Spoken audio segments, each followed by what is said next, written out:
Let's get it, 580 Sports Talk, going up on a Tuesday in a very soggy capital city. Good afternoon, greetings. We are with you for the next 3 hours here for 580 Sports Talk on the sports voice of Kansas, 580 WIBW, FM 104.9, online at 580WIBW.com, and on our YouTube video stream. Catch us on our YouTube channel, 580 Sports Talk, and on Facebook at WIBW News. Greetings, salutations. Hope you're being safe, staying dry, driving carefully in what has been a very rainy day across eastern, northeast Kansas. We are going to, of course, keep you abreast of any severe weather that may come across our desk, but we got sports to talk about for the next 3 hours, and we have got Royals baseball tonight in St. Louis. The rain we're getting isn't going to get out to the greater St. Louis area until, well, maybe tomorrow. And do I think they're going to play baseball tomorrow? I don't know, man. Could be dicey, but it sounds like there will be baseball tonight, and the Royals will debut Jac Caglianone. The lineup has just been released. And we can tell you, we can confirm exclusively to 580 Sports Talk. Not exclusively at all. This and the entire internet. Yeah, this is out there now. Jac Caglianone in the lineup, DHing tonight and batting sixth. And there has been a lineup shakeup with Michael Garcia moving up to the 3-hole tonight, bumping Vinny Pasquantino and Salvador Perez down a spot. Good. So a lineup shakeup for Matt Quatraro tonight as the Royals open up their 3-game series against the Cardinals. The I-70 series shifting to St. Louis after the Cards took 2 of 3 from the boys in blue a couple of weekends ago. We will talk about Jac Caglianone's major league debut. In particular, we'll talk about what to expect. What can reasonably be expected of Jac Caglianone upon his arrival in the major leagues? And just how low the bar is for Caglianone to improve this team. Basically, his mere existence should improve this baseball team. We'll underscore why that is the case. Talk about what to expect from Jac. We'll preview the Royals-Cardinals series. Cardinals have treaded water a bit since winning that series over the Royals. They're 4 games out of first place in the National League Central. We'll preview the series. We'll preview tonight's game. Might be Michael Lorenzen's last stand as he gets the start tonight against St. Louis's Andre Palante, with Cole Reagans on track to return on Thursday to the rotation. Going to have to squeeze somebody out, and I don't think it can be Noah Cameron the way he's been throwing the ball. So after Michael Lorenzen turned in an ERA in the 5s in May, this might be his last chance to make a case that he still belongs in the Royals starting rotation. I thought you were indicating he was going to show up at Little Bighorn. I was not indicating that. It's a bit out of the way. A little bit. Yeah. If he showed up there today, he'd be lost for sure. That's Brendan Rosinski. I'm Dan Lucero, by the way. I don't know. We didn't do the introductions. It's the two of us to start. Spencer Dupuy will be along a little bit later on here on 580 Sports Talk. Lots of Royals talk about. We'll even talk about a trade idea from ESPN's Jeff Passan, having the Royals pursuing a power-hitting corner infielder. We'll talk about that idea later on. There's lots of baseball, and I always get really excited when there's lots of baseball to talk about here on the program. Our building is literally shaking from thunder. I wonder if that roll of thunder made air. Yeah, I can hear the light fixtures in the control room shaking. Unbelievable. I think I saw a little bit ago that Topeka has received, I think, something like close to 2.5 inches of rain already, and it is still raining. I know rain is important for our agricultural community and for farmers this time of year. You know, you need stuff to grow. It's very important to have a nice, good rainy season. Yes.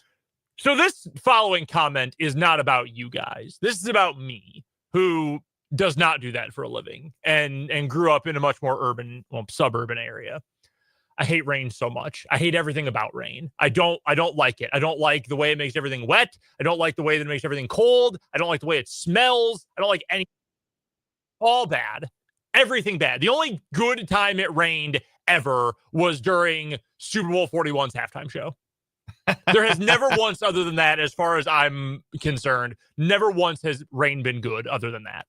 Not the 20-odd minute rain delay that interrupted Game 7 of the 2016 World Series?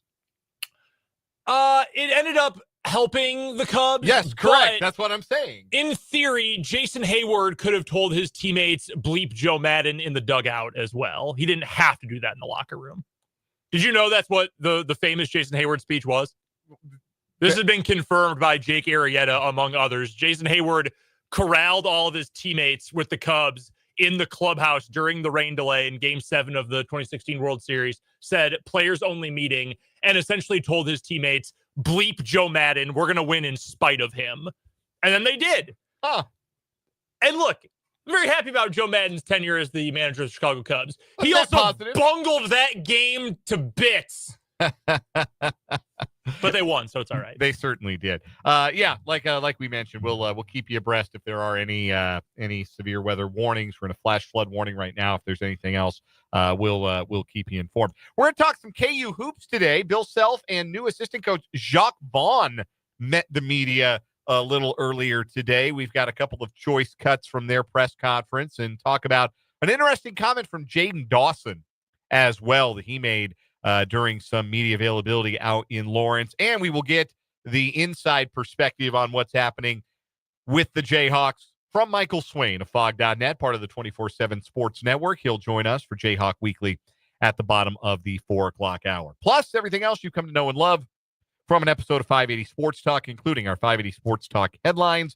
We'll do a round of What is Wrong with You? Random Question Tuesday coming up later on this hour as well. We want to hear from you.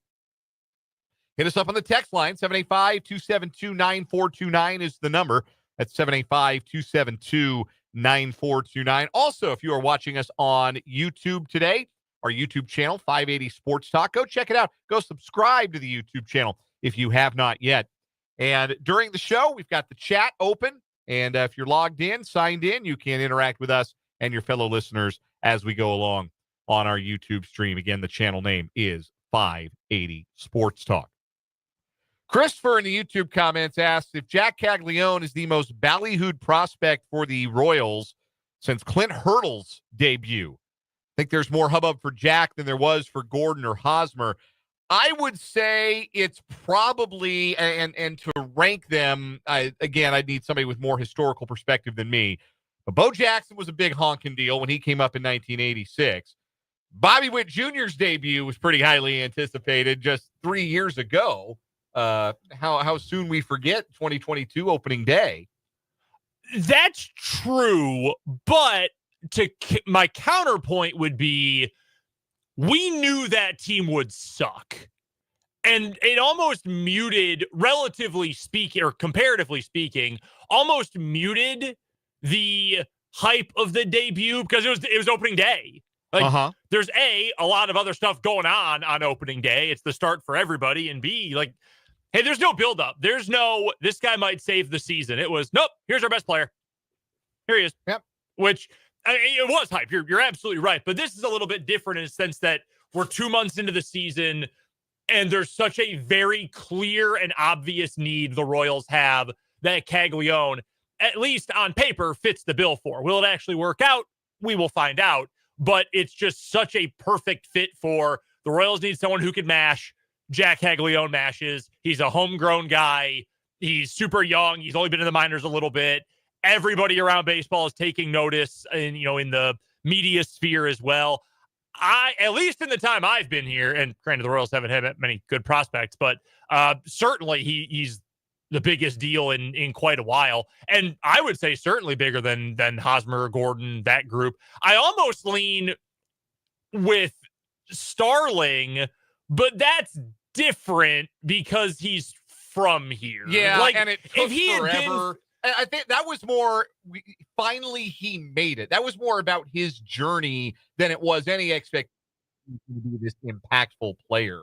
And look, like, if he had been from Reno instead of Gardner, we would talk about him like we talk about Chris Owings. Which is to say not at all. No, except to make fun of how bad those teams were. When Hurdle got called up, Hurdle was only 19 when he got called up in 1977. He played in just 9 games, and he joined an outfield mix that was pretty good without him. They had a decent-ish left field platoon with Tom Poquette and Joe Zadeb. That's ZDEB, Zadeb, for the younger group that doesn't remember the then 24-year-old left fielder for the 77 Royals. Amos Otis and Al Cowens obviously were outstanding in center field and right field, but I don't believe that when and again, I may not have the necessary perspective for this, but there certainly wasn't the feeling that Hurdle's the guy that's going to put the Royals over the top in 77. They won 102 games largely without him. So the expected importance of the call-up was maybe muted a little bit. Kind of the same with Bo Jackson in 86. Bo was exciting because he was Bo. He was famous before he got to the major leagues in a way that most minor league baseball players aren't for very different reasons. And again, the 86 Royals were a team that had taken a dramatic step back from the championship the year before. There were obviously a lot of extenuating circumstances that season. That was a hard year, but Bo was not brought up to be the catalyst for a resurgence for the 86 Royals. So when it comes to the anticipated impact for a call-up, here is Jac Caglianone, and this is a piece that takes the Royals from good but kind of treading water in the American League Central and allows them to make the step forward to start leapfrogging the teams in front of them and make a charge at Detroit at the top of this division, then yes, I would say that there is something to the idea that this is, you can argue in that regard, the most anticipated debut for a Royal maybe ever, and certainly in quite some time. And all that begs the question, what is fair to expect of Jac Caglianone as a rookie?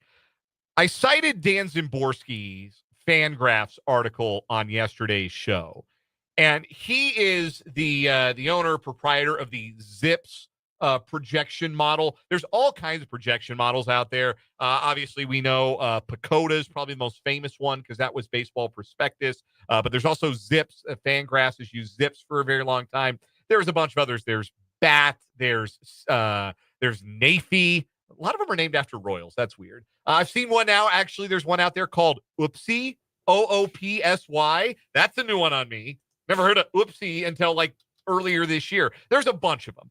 My personal favorite is the Dworzynski method. Have you heard about this? It's been published in many well-respected statistical journals. This is a new one on me. I take a player's stats from their first 4 games of the season and then multiply them by 40.5 to get to a projection for 162 games. Oh, the on pace. This has also been known as the on pace for method. Yes. Yeah, the on pace for projection. Yes. Certainly there's Michael Garcia last year. Oh, buddy. Was looking great. I say all that to say that according to the Zips projection for Caglianone, which has been updated to include new data, by new data we mean the 50 minor league games we've seen from Jack to this point, Szymborski wrote on Friday that Zips projects Caglianone, if promoted to the majors, to bat .263 with a .335 on base and a .459 slug. That'd be good enough for an OPS plus 20% above league average and a weighted runs created plus 18% above league average. Szymborski continues, despite his performance this year, he doesn't project to be an instant phenom. Expecting him to come in and immediately turn into Yordan Alvarez is probably unrealistic. But the Royals don't need him to be Alvarez, though it would certainly be nice. They just need him to be better than what they have right now. What have they had from right field the first, how many games have the Royals played? I had the number 60. First 60 games of the year. This is what the Royals right fielders have done. This is as the day's right fielder. The stats for Royals right fielders going into tonight's game. A 183 batting average. Second worst in the league. Only Cleveland's right fielders are worst. A 244 on-base percentage. Second worst in the league. Only Cleveland's right fielders have been worse. A 243 slugging percentage. Worst in the league. No one else is close. That adds up to a 487 OPS. Worst in the league. If that were a qualified hitter, if Royals right fielder were a qualified batter, were one player, they would have the second worst OPS in Major League Baseball, ahead of only Michael Massey of the Kansas City Royals. You can see why the offense hasn't been very good this year. Yeah. I mean, that kind of says it all, right? But anyway, that's 202 at-bats of hideous offensive performance. 7 doubles, 1 triple, 1 home run. So only 9 extra base hits, 46 strikeouts, and just 15 walks. No stolen bases. Nothing from right field. The Royals would be better off setting a garbage basket in right field and asking it to play than having the cavalcade of guys, whether it's been Hunter Renfroe or Drew Waters or John Rave or whoever it's been on a day-to-day basis in right field. It's been a mess. All Jac Caglianone has to do is be better than that. And that should not be hard. Whatever pressure that Cags might be feeling to produce at the big league level, whatever internal pressure there might be, whatever pressure, whether explicit or implicit, is coming from Matt Quatraro, coming from his teammates, coming from the expectant and excited Royals fans, all he's got to do is outperform the worst right field group in baseball. And I think that the quality of his contact has been so good in the minor leagues. Like when he hits the ball, he stings it. The exit velocities have been top of the pops, elite stuff. I think he's equipped to do damage right away. And I think that, I don't know, like going back to the Zips projection of a 263 average, a 335 on base, a 459 slug. I think the average and on base there may be a little optimistic, but do I think he can slug well over 400 and provide some thump and some extra base power that this lineup has been missing and extend the lineup to the point where you look at tonight's lineup and you feel like, okay, 1 through 6, I kind of feel like those guys can all put out a pretty good at bat. Just his mere presence lengthens the lineup, makes you feel a little better about things.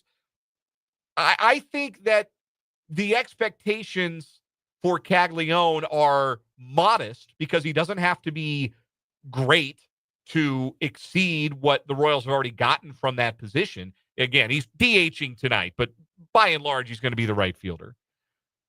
But I think he can clear that bar pretty easily, even if he's not a superstar or a phenom right out of the gate.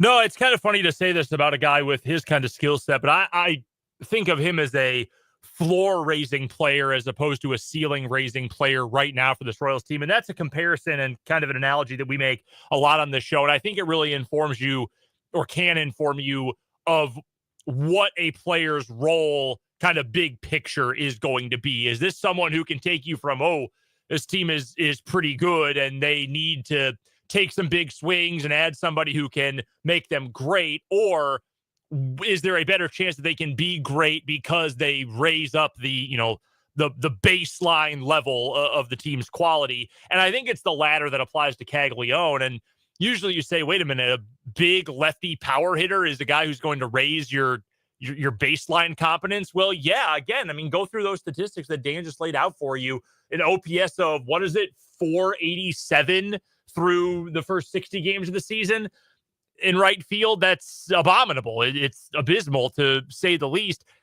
You don't need greatness from Caglianone in that position to suddenly make this offense a lot more formidable.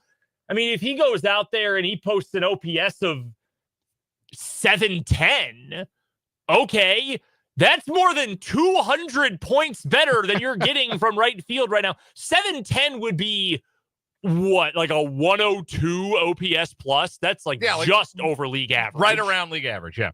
And if he's able to do that, all of a sudden, a nearly guaranteed out at the bottom of your order becomes competent, becomes useful, occasionally becomes powerful. That's what you're looking for out of him here. Obviously, long-term, you expect him to be an all-star caliber player. If you've got Jeff Passan, who we'll hear more from on the show later on today, out here going on national TV, the most popular daytime sports talk show there is, and saying, yeah, he's got power that compares to Aaron Judge and Shohei Ohtani, Obviously, the expectations are pretty high. But for this year, for 2025, you just need him to be okay. You need him to be decent, because decent, this is the Nate Tyson analogy I've used before for football, to go from crap to average is a gigantic jump.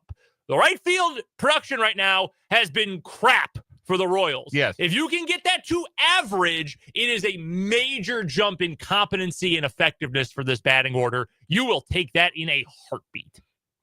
The Royals have had 2 hitters comfortably above average all season, and Michael Garcia and Bobby Witt Jr., and 3 hitters that are everyday players that have hovered around average for the better part of this season. That's Vinny Pasquantino, Drew Waters, and Kyle Isbell. And in terms of average, I'm going off the OPS plus metric here. It's just a real simple placeholder for that. All 3 of those hitters, Pasquantino, Waters, and Isbell, are under 100, so below average, but only slightly, by 3%, 6%, and 4% respectively. So right around average. It's 5 guys giving you average-ish or above production. Everything else has been a sinkhole. You can add one more part in the order that's not a sinkhole. That's the old analogy about the rising tide that lifts all boats. Caglianone doesn't need to come out and be like, who are some of your favorite first-year phenoms? Remember when Jeff Francoeur couldn't make an out for like 2 months as a Brave? Yeah, it was sick. Got on the cover of Sports Illustrated. Remember Shane Spencer in '98 with the Yankees? They had like 10 home runs in the month of September. I was 3 years old, so I don't. Okay, Shane Spencer. Clint Barmas had 2.5 unbelievable months for the Rockies until he fell down a flight of stairs in 2004. Trevor Story was a good player in general, but I also do remember his start as well being pretty magical. Yeah, he hit like 4 home runs in his first 3 games or something remarkable like that. Who else came out of the gate? Remember Aristides Aquino or Aquino? For the Reds. For the Reds. Yeah, remember him? That dude came out and had like a monster month. Yermin Mercedes. For the White Sox. For the White Sox, who went from like player of the month almost to like out of major professional baseball in America by the end of that year. Here's one for you of more recent and local vintage. We talked about him on the show yesterday. Remember Ryan O'Hearn's start? Yeah. He OPS'd 950 in his first 44 career games. Yeah. So it doesn't need to be that for Jac Caglianone. Like, it could be. Like, would it surprise you, given, again, the elite ability to hit the ball hard and far, and his ability to get the bat on the ball? I don't think there's going to be a ton of swing and miss on pitches in the zone. If pitchers are going to challenge him, I think he can do some damage. That'll be really interesting to see how he's pitched right out of the gate, because he is going to bat 6th. It's Nick Lofton batting behind him. Like, that's not a big bat. So I love a good slap hitter, though. I'm not going to lie. I love a dude who's going to hit singles. That's what he's going to do. You need a double, he can get you a single. Nick Lofton is the definition, though, of like doubles power. Like that's true. Like, he's going to hit some doubles, but don't ask him to hit the ball over the fence. Like, he's gonna hit into the gaps. He's got a Joe Randa vibe to me. Useful player. Yeah, like that's the best case for Nick Lofton. He turns out he's late blooming, like Joe Randa type. Anyway, so because there's not like a thumper behind Caglianone in the lineup, maybe he gets pitched around a little bit. Maybe pitchers will be content to kind of feed him crumbs and see if they can't get him to chase. See if they can't get him to make contact on pitches out of the zone where he's not as likely to do damage. We'll see if Cags can adjust, make pitchers come to him, and if he gets fastballs, don't miss him, kid. Like, those are the pitches that he's going to have to do that damage on. I'm just excited for all of it. I'm excited to see how he debuts. I'm excited to see how he's pitched. I'm excited to see how different this lineup looks with another above-average piece as a part of it. And I'm excited that the rain is going to stay away from St. Louis, at least for the time being. So we are going to get to see it tonight. We'll talk some more baseball, preview this Royals-Cardinals series here in just a little bit. We got Random Question Tuesday coming up this hour as well. Lots of Jayhawk talk today. Michael Swain joins us, bottom of the 4 o'clock hour for Jayhawk Weekly. We're just getting started on this Tuesday edition of 580 Sports Talk.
334 and 580 Sports Talk. Some breaking Royals news.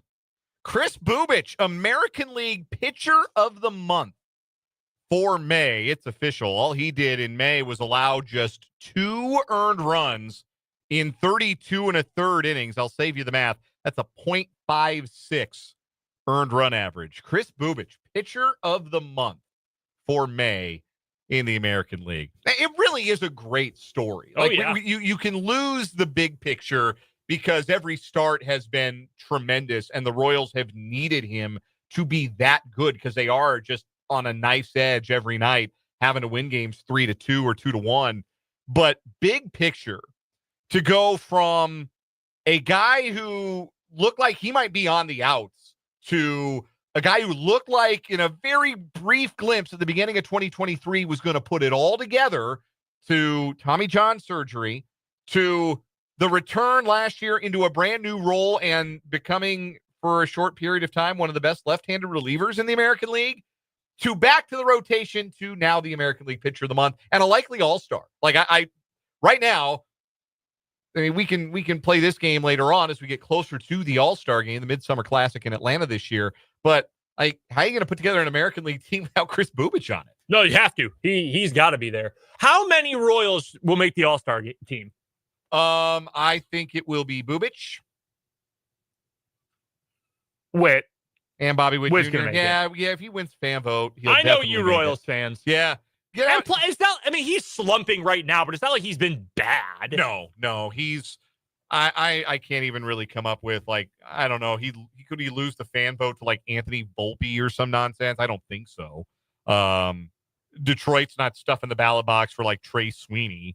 JP Crawford is having an okay year, I think. Seattle likes to get out and vote. Yeah, JP Crawford's actually having a really good year. That's my guy. I do love JP Crawford, but no, I can't imagine Bobby Witt Jr. not making the team either. So yeah, those two, and that's probably it. It's going to be weird when Salvy's not an all-star this year. That's going to be very strange. Yeah. Managers pick the pitchers, right? I believe that's correct. Is that how it works? Yeah. Yeah, bummer for Reagans that he hasn't been healthy for very long this season. And I know the numbers aren't great, but bummer for him. Mm-hmm. He was an all-star last year, was he not? Yes. Reagans, that's Reagans, Lugo, Perez, and Witt were all all-stars. Yeah. Pretty good contingent. No, Bubich is going to make it. I'm pretty confident in Witt. Pretty confident in that. Yeah, I think that's honestly reasonable. And maybe he gets a nod because I think people around baseball really respect him, especially managers. I don't think it's impossible for Waka. He has been awesome. Yeah, he's been really good. Just getting outshined by Chris Bubich being one of the 3 best pitchers in baseball. He is in the top 10 in the American League. Waka is in wins above replacement for pitchers. Bubich is leading the field by quite a good bit. After him, like Hunter Brown is going to make it. Tarek Skubal obviously is going to make it. Garrett Crochet, Nathan Eovaldi, Max Fried. Fried probably makes it. Yeah, he will. But then, like, after that, it's a bunch of guys who, like, you can have an all-star team without Tyler Mahle, although maybe he's the only Ranger because they haven't been super awesome this year. Or him or Eovaldi, maybe it's only one Ranger. But yeah, Michael Wacha is going to have a case if he continues to pitch as well as he has. It would be 10 years since his last and only all-star game. That would be awesome. Yeah, there are not a lot of gaps like that between all-star appearances. That would be really cool. Yeah, that'd be pretty wild. Royals Cardinals tonight, starting a 3-game series. Cardinals obviously took 2 out of 3 from the Royals in mid-May. They're 7-5 since then, kind of treading water a bit. They've dropped to 4 games back of the Cubs in the National League Central, but still own a playoff spot. They're half a game up for the 3rd and final National League wildcard spot. They're really going to be a really fascinating team to track. Like we talked about a few weeks ago, they're a team that entered this year thinking they were probably not going to be very good and would be sellers at the trade deadline, and they have ended up being a little better than they anticipated they would be. But there's part of this that feels like it's built on a house of cards. They're a very average team offensively, and a lot of their veteran players who got off to good starts have cooled, like Wilson Contreras. And boy, it looks like getting late for my guy Nolan Arenado, man. Ugh. My gosh, I did not realize the average had dipped to 228. It's only got 6 home runs. The I looked at this earlier. The StatCast numbers. Use the word underlying. It's those process things you talk about. How hard do you hit the ball? How consistently, etc. Launch angle. Yeah. Oof. Like his average exit velocity is 87.5. That's like the bottom fifth of baseball. Yeah, for man. that dude who we know has had lots of power in his career. 2-time home run champion. I know he played in Colorado, but it's not like a Rocky wins that every year. Hall of Fame? Yes. Yeah, yes. I would lean so. I mean, he's got what, 5 Silver Sluggers, 6 Gold Gloves, something like that. 57 career wins above replacement. He is looking at, you said 5 Gold Gloves? How about 10?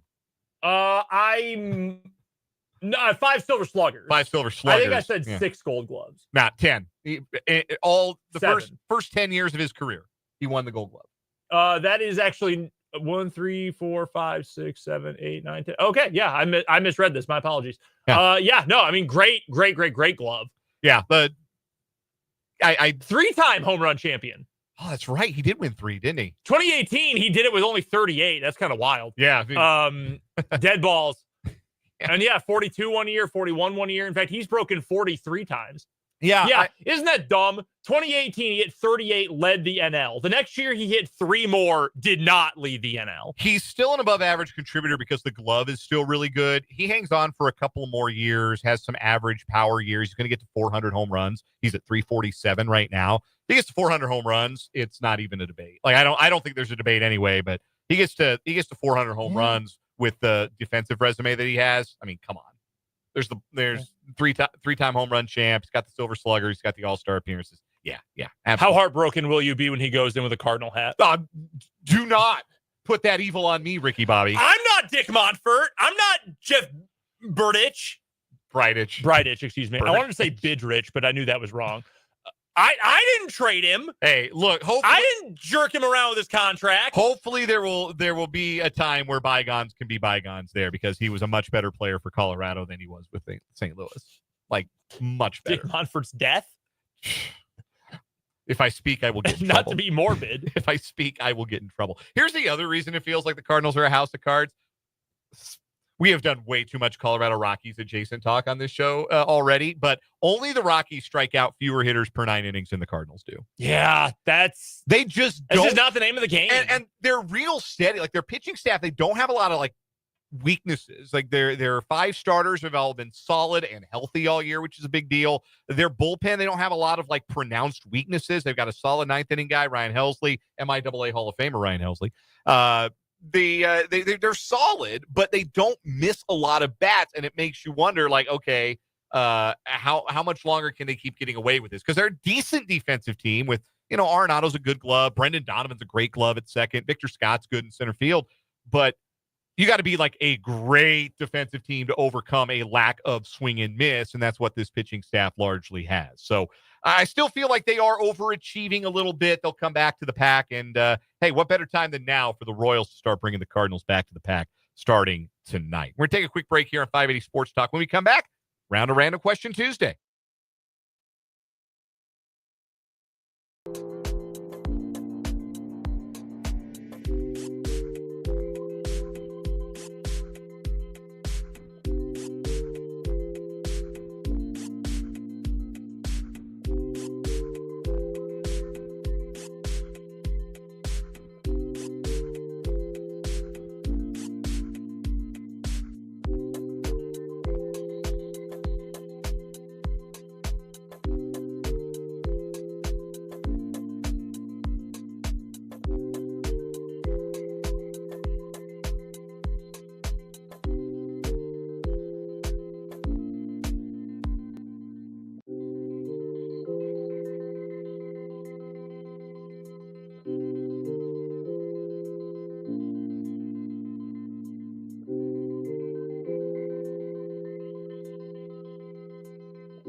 3:45 on 580 Sports Talk. It's a Tuesday.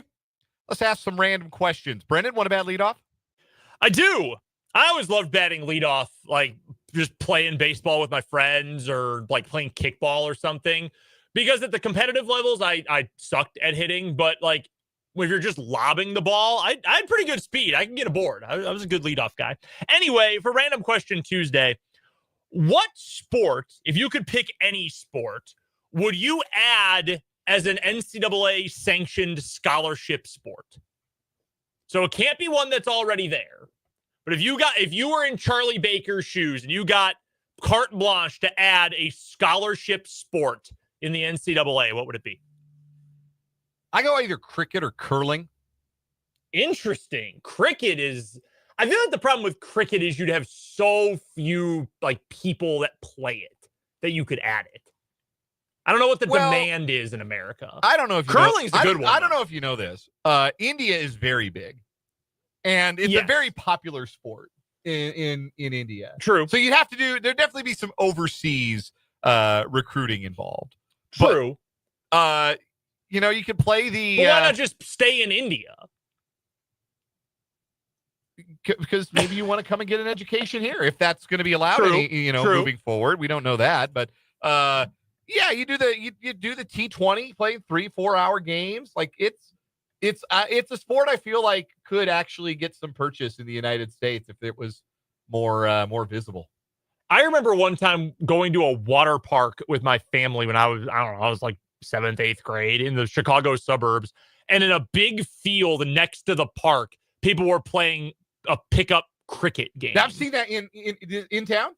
I've never seen it in town. No, I've seen it in town. I've seen it. You drive along 70, and it's south of the interstate. Like you're not quite to McVicker yet, but it's on that side. There's that big greenway, that big clearing. Yeah. There's like a strip that's clearly meant for cricket. Huh. And I saw like a pickup cricket game one day. I don't know if it was pickup, but people were out there with wickets and everything. Interesting.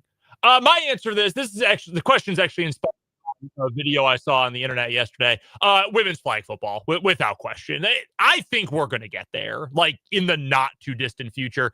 It's booming at the NAIA and D3. D3 doesn't have scholarships for sports, but it's getting bigger and bigger. Yeah. A couple different conferences at the D3 level are officially sponsoring it. The Empire 8 and the Atlantic East both sponsoring it now.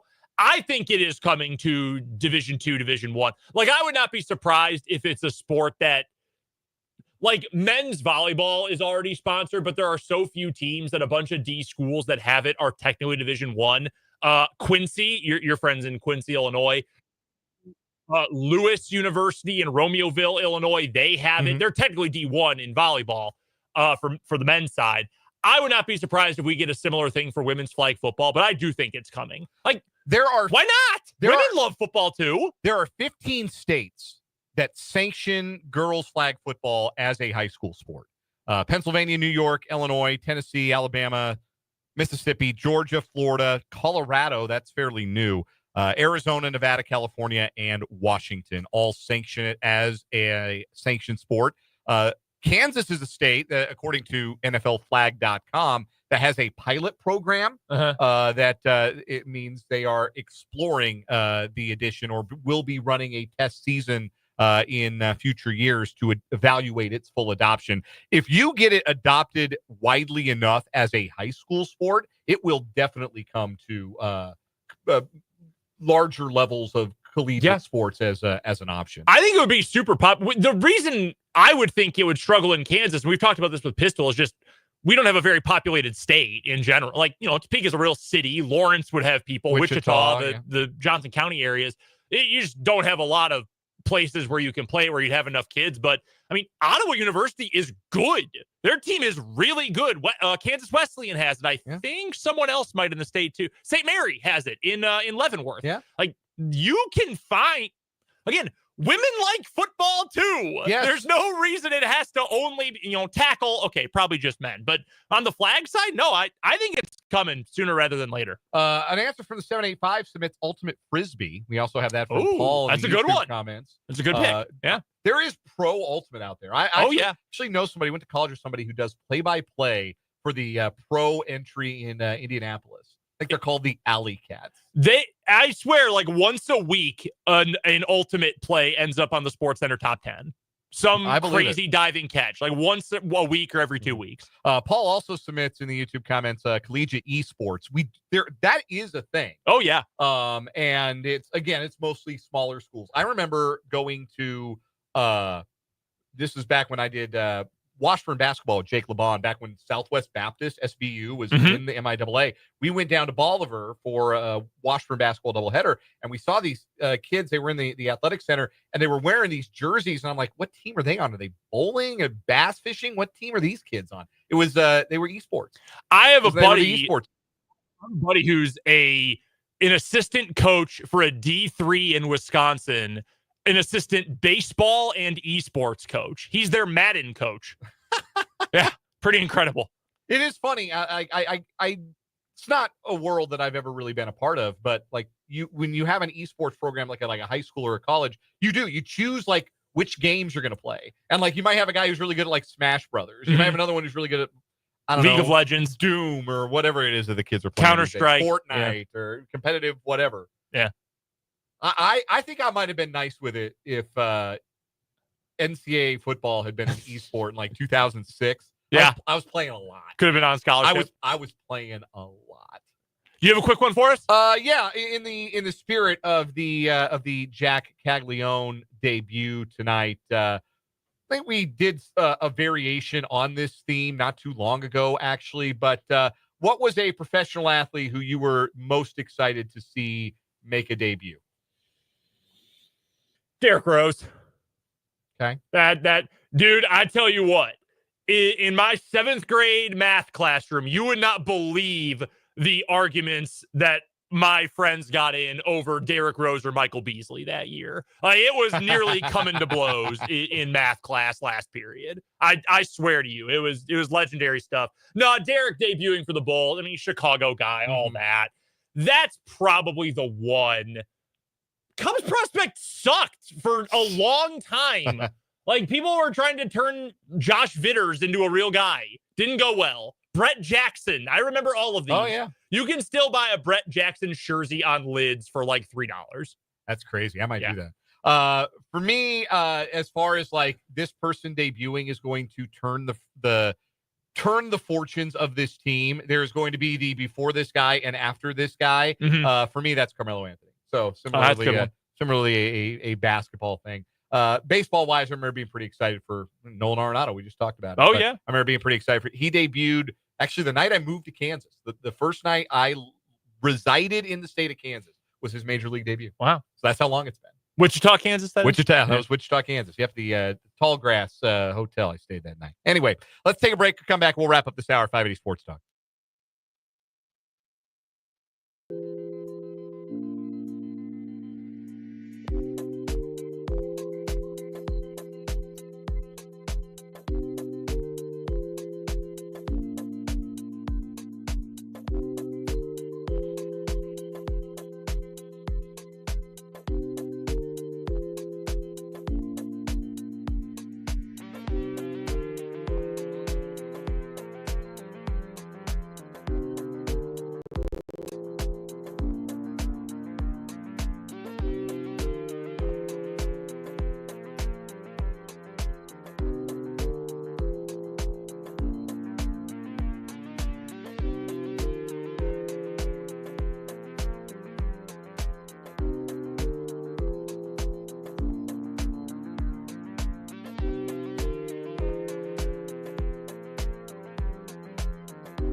Continuing our countdown, 94 days out of Kansas City Chiefs kickoff, which means we are Malik Herring days away. My guy. From the start of the NFL season for the Kansas City Chiefs. Malik Herring's actually worn 2 jersey numbers in his career. He debuted wearing the number 70 in 2022, but quickly switched to the number 94. Yeah, that's which vile. He still wears. Ugh, He just 70 as a defensive end. He Gross. just keeps hanging around and finding his way onto the field in really limited snaps for really limited games. But he's just hanging on, and he keeps hanging on. So Pro Football Reference has a stat called approximate value, where it's sort of like wins above replacement. They assign an integer, a full whole number to a player, based on how they contributed for any given season over their career, etc.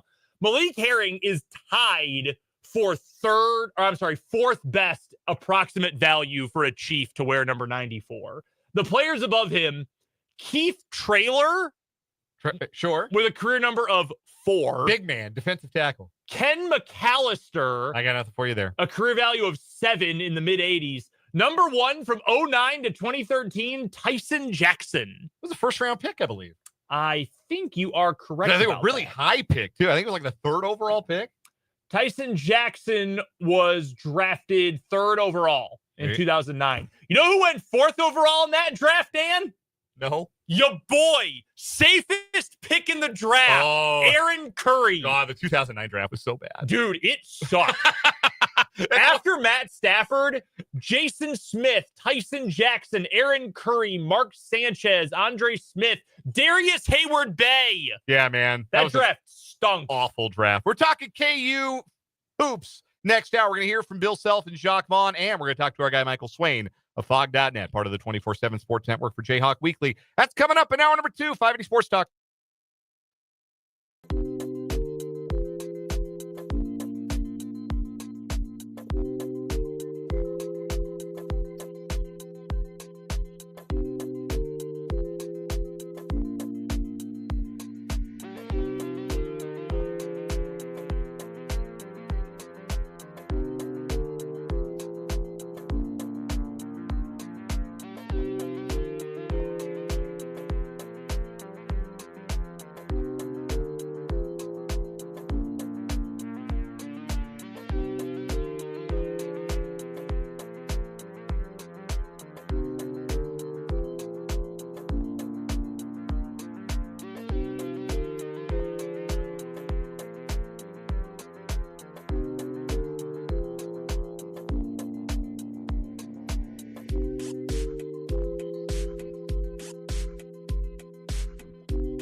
Let's get it. Hour number 2, 580 Sports Talk.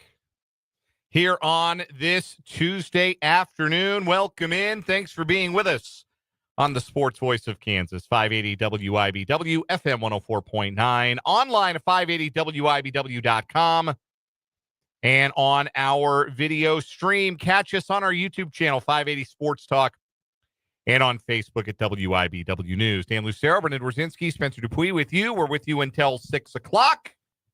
And we will hand things off to the Royals Baseball Network for pregame coverage. They're going to play ball in St. Louis tonight. I don't know that they would have played ball in Kansas City tonight.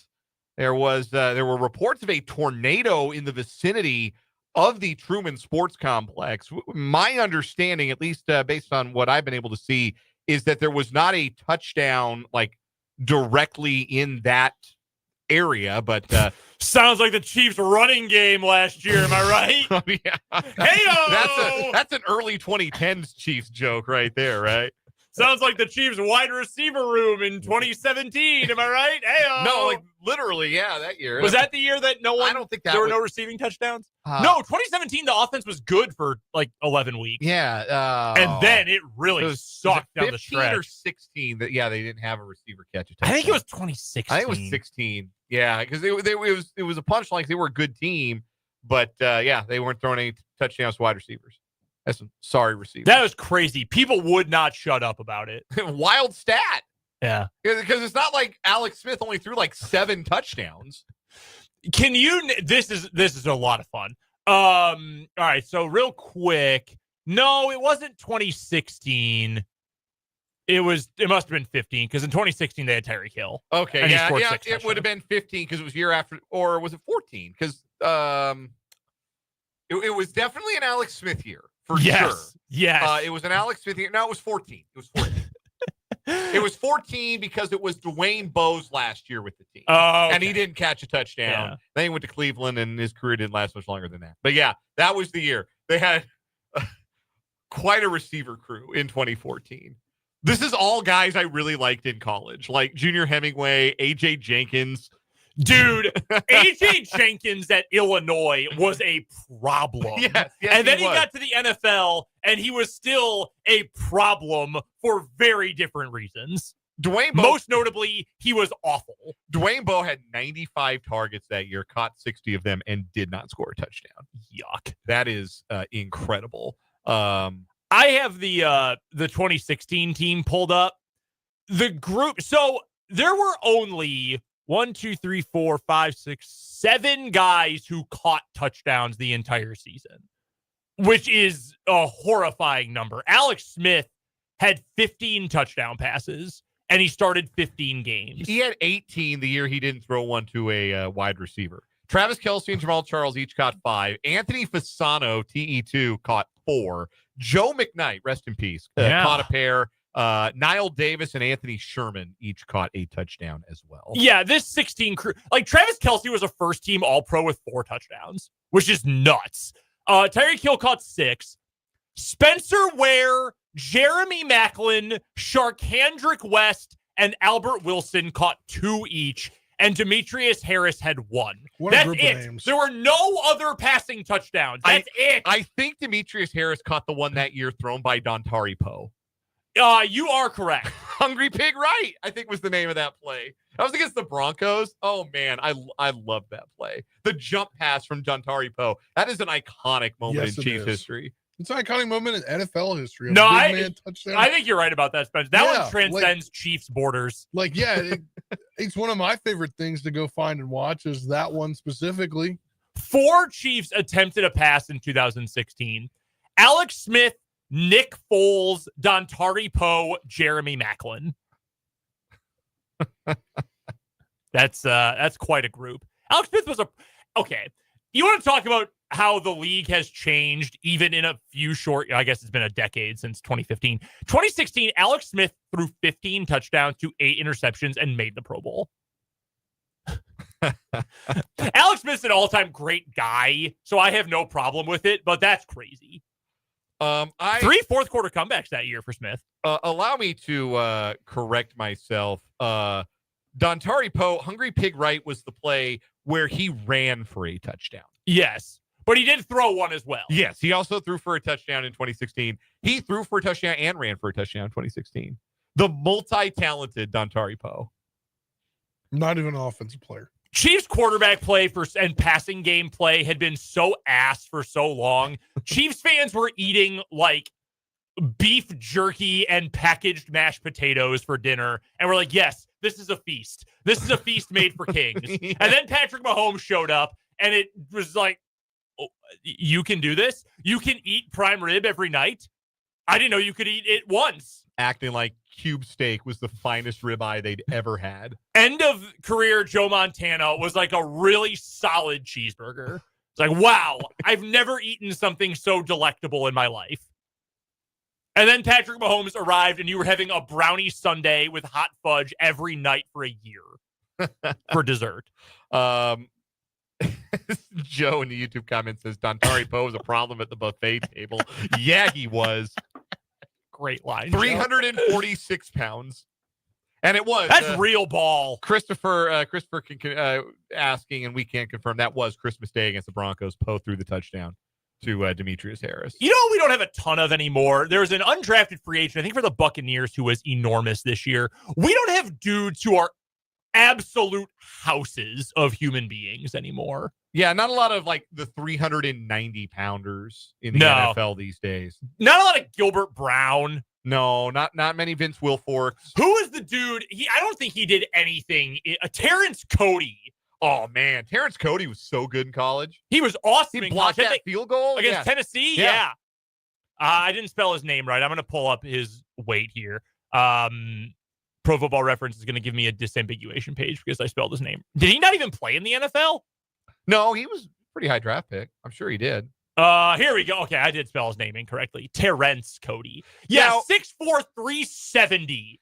That man was a whale of a person. There is good news on this front, though. The Tampa Bay Buccaneers did sign Desmond Watson out of Florida. Like 410? Yeah. No, 410? Yeah, you wish. 464. Okay. 6'6", 464. Don't get that guy in there, Pool. Now, I will say this. As much as I want to bring back the big burly, the big meaty men slapping meat, 464 has me a little bit worried for his health. Now, he's doing all right. It made the NFL, got signed. He told the Associated Press, it's a good story, but I don't want that to be my narrative.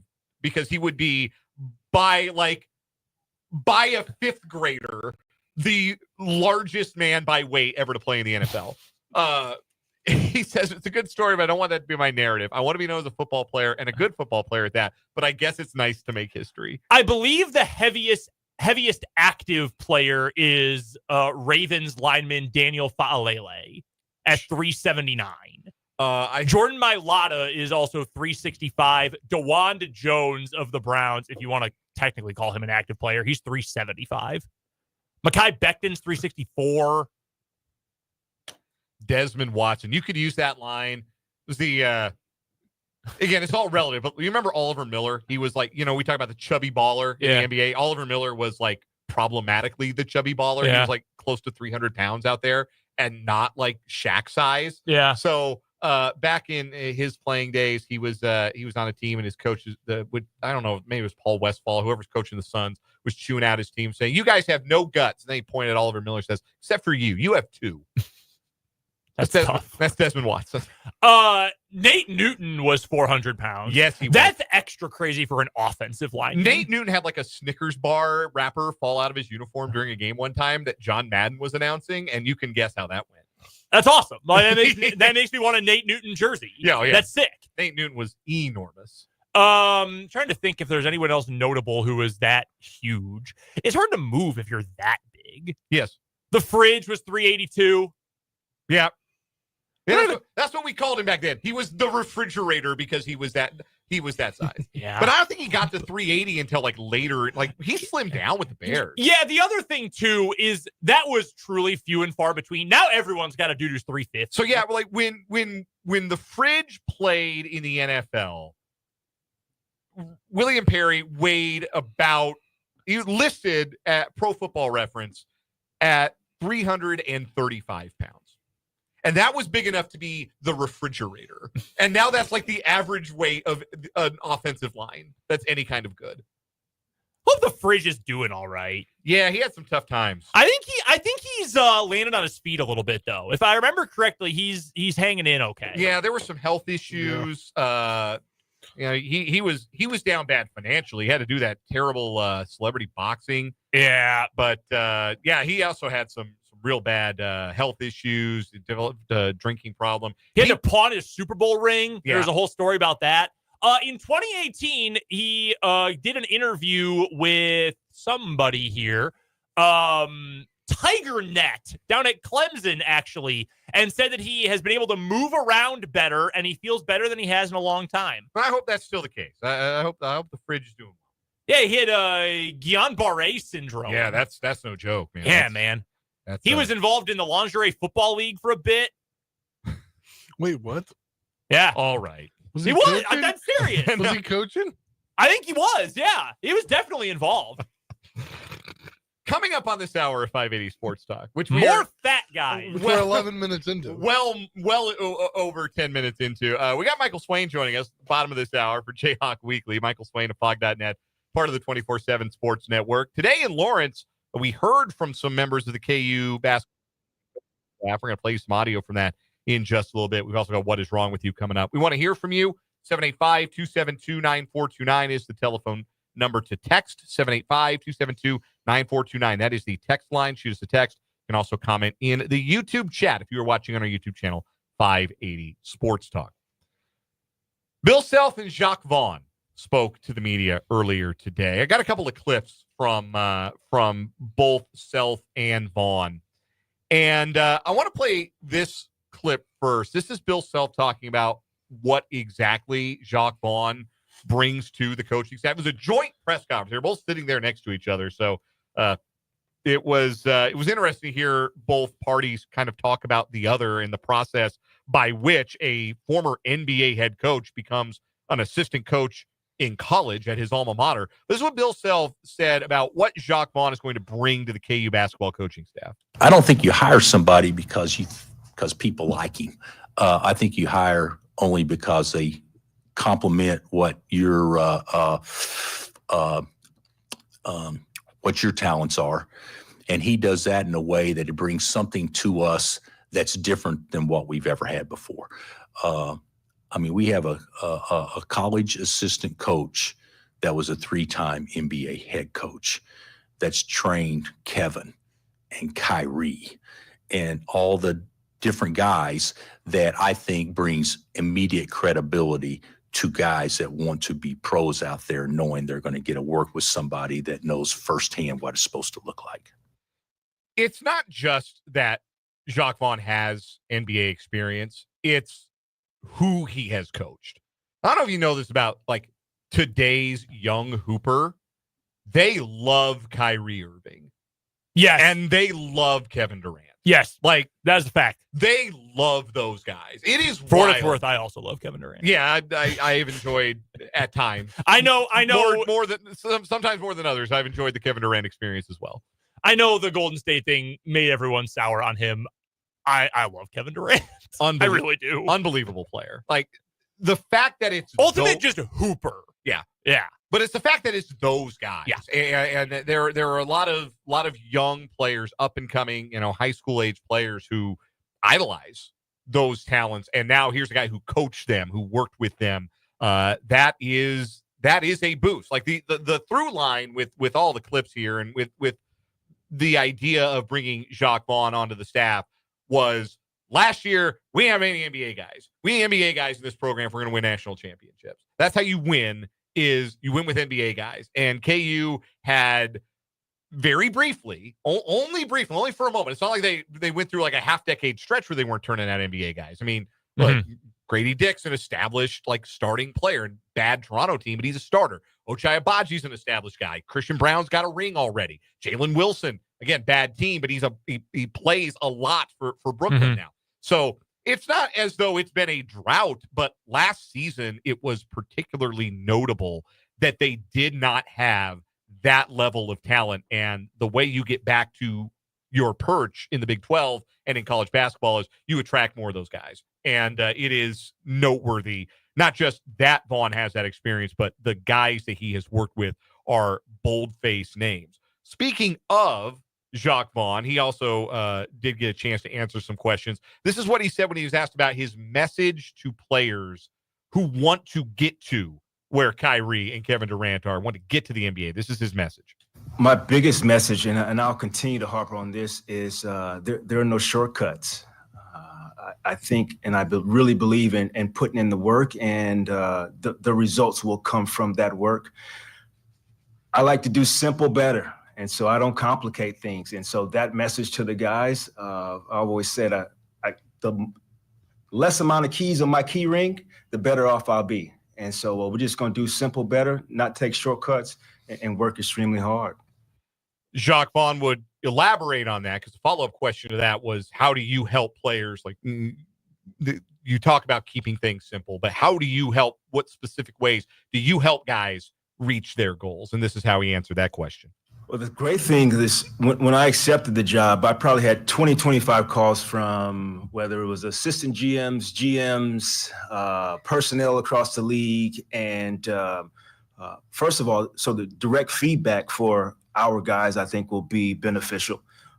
And then I had the luxury of, coaching dudes who are top 75 of all time in NBA. And that experience was valuable for me, and hopefully I can use that experience to help our guys. So again, that was Jacque Vaughn. Again, it's the NBA ties. It's the ability to get guys honest evaluation about where you stand. You want to go to the league. This is what is a league-ready skill for you, and this is what is not. So Kansas leaning into an identity as a program that is going to turn out NBA players.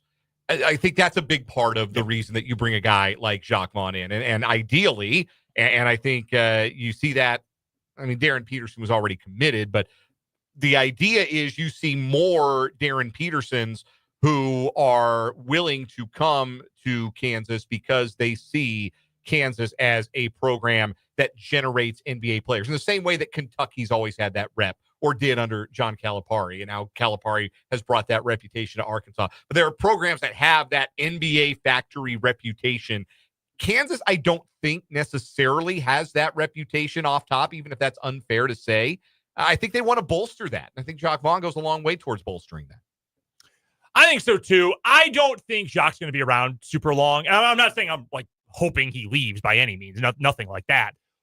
This is the dude who's been a head coach in the NBA a couple of times. Himself said 3, technically twice with the Nets, interim, and then 2 years later got the full-time job. Not a bad coach either. He coached for an awful Magic franchise. They have, no one talks about them because they're in Orlando, but they have turned things around big time. Talent helps. They were miserable when Jacque got the job there. Wasn't bad in Brooklyn. I thought got kind of a quick trigger, honestly, when they fired him midway or near the end of his second year as the full-time head coach. I worked with Kyrie and Harden and Durant and all these guys. I know what it looks like you said. Guy who's played in the league himself, guy who's been around KU. I mean, it's all the things you could possibly want. I don't know how much Jacque in his career has because some guys, even when they get to the league, they ride for their school. Christian Brown's an example of that. CB all the time is tweeting about KU basketball all the time. He's from Kansas. That's the big part. Right. And one of his best friends in the world is DeJuan Harris as well. Like, that's obvious. But some guys ride with their school more than others. And I'm not saying Jacque has had a bad relationship with KU by any means. I don't think that's true. But even if he hasn't spoken highly of the program a ton, going out of his way to do so in his pro career, the fact that it's good enough that he's willing to come back, work as an assistant, because that's a hit to the ego too. Let's not, sugarcoat that. That's a tough thing to accept and do. That's a pretty big deal. And I think who he is and the connections he has, the experience he has, I think that's really going to resonate with guys. Self had a comment today where he said, when he talks about guys who people just love, players who are good, obviously good players, but people just loved them at KU. Devontae Graham is who comes to his mind first. no one in my time at or covering KU has been more popular than Devontae Graham. And his comparison for Jacque was Devontae in the Roy Williams era. And yeah, I mean, you hear Brian Haney, Topeka guy, voice of KU, talked about how Jacque was his favorite player. Tons of people from that era, that was their guy, was Jacque Vaughn. That stuff resonates. Even if it doesn't sink in, that's not like the reason you come to KU in 2025. That resonates. Like, hey, this dude was important. I want to be important. That's meaningful, even if it's minimally meaningful. I think to your point, Brendan, about saying that, he might not be there for long. I think if you're Bill Self, you know what this next year is. You know that you're probably only getting Darren Peterson for one season. Mm-hmm. And you know that, well, we want to turn out NBA guys. Why not get an NBA guy in here that knows this program to help out and help get him to that point, and the other players alongside. I saw comments earlier from Dawson about that was part of the reason why he wanted to come here, is because he knew that if he showed what he showed last year at the level that he showed, if he continued to grow his game up to the level that the Big 12 is, that, hey, they're going to be coming. The NBA scouts are going to be coming for Peterson, but they could also see him. I'm way more bullish on this team than I think a lot of people are going into this year. Like, I think Darren Peterson, like I said yesterday, is being underrated at this point. Yeah. And you've got a really good new assistant. I think changing things up a little bit on the bench is a good thing. It's nothing against Norm Roberts by any means, but I think some new blood, some new perspective is good. I like the fits of the guys they have brought in, even if they still feel like they need to add another piece or two. And it sounds like there's some good momentum on the international trail. We'll talk to Michael Swain about that here in about 10 minutes.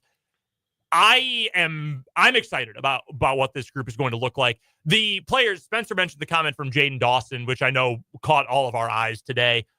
Melvin Council, the transfer from St. Bonaventure, he had a comment. He was asked about playing and practicing with Darren Peterson today.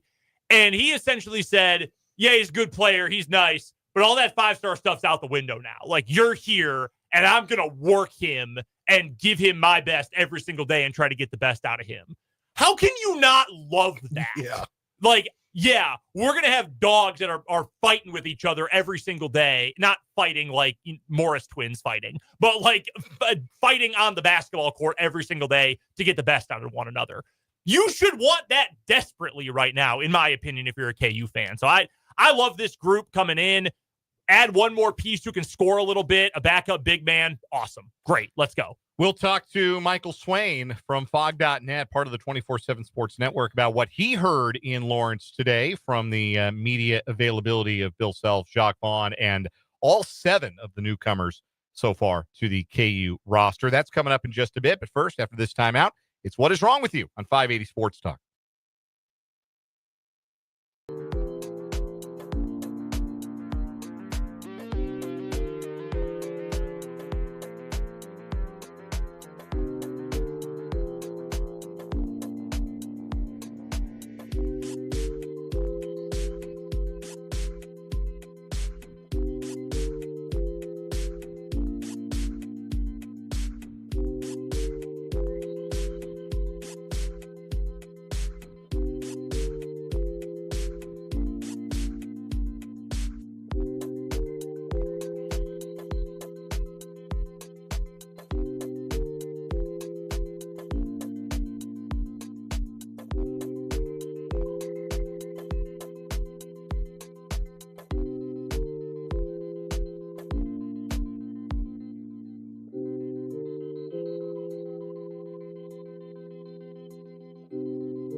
It is time for What Is Wrong With You on 580 Sports Talk. What is Wrong With You? Presented by State Farm agent Ryan Mo Winkle. Winkle Insurance and Financial Services. Give Mo a shout, 785-273-1572. Just in case somebody didn't drive carefully in the rain today, dinged up your fender, you got an insurance need, holler at Mo, 785-273-1572.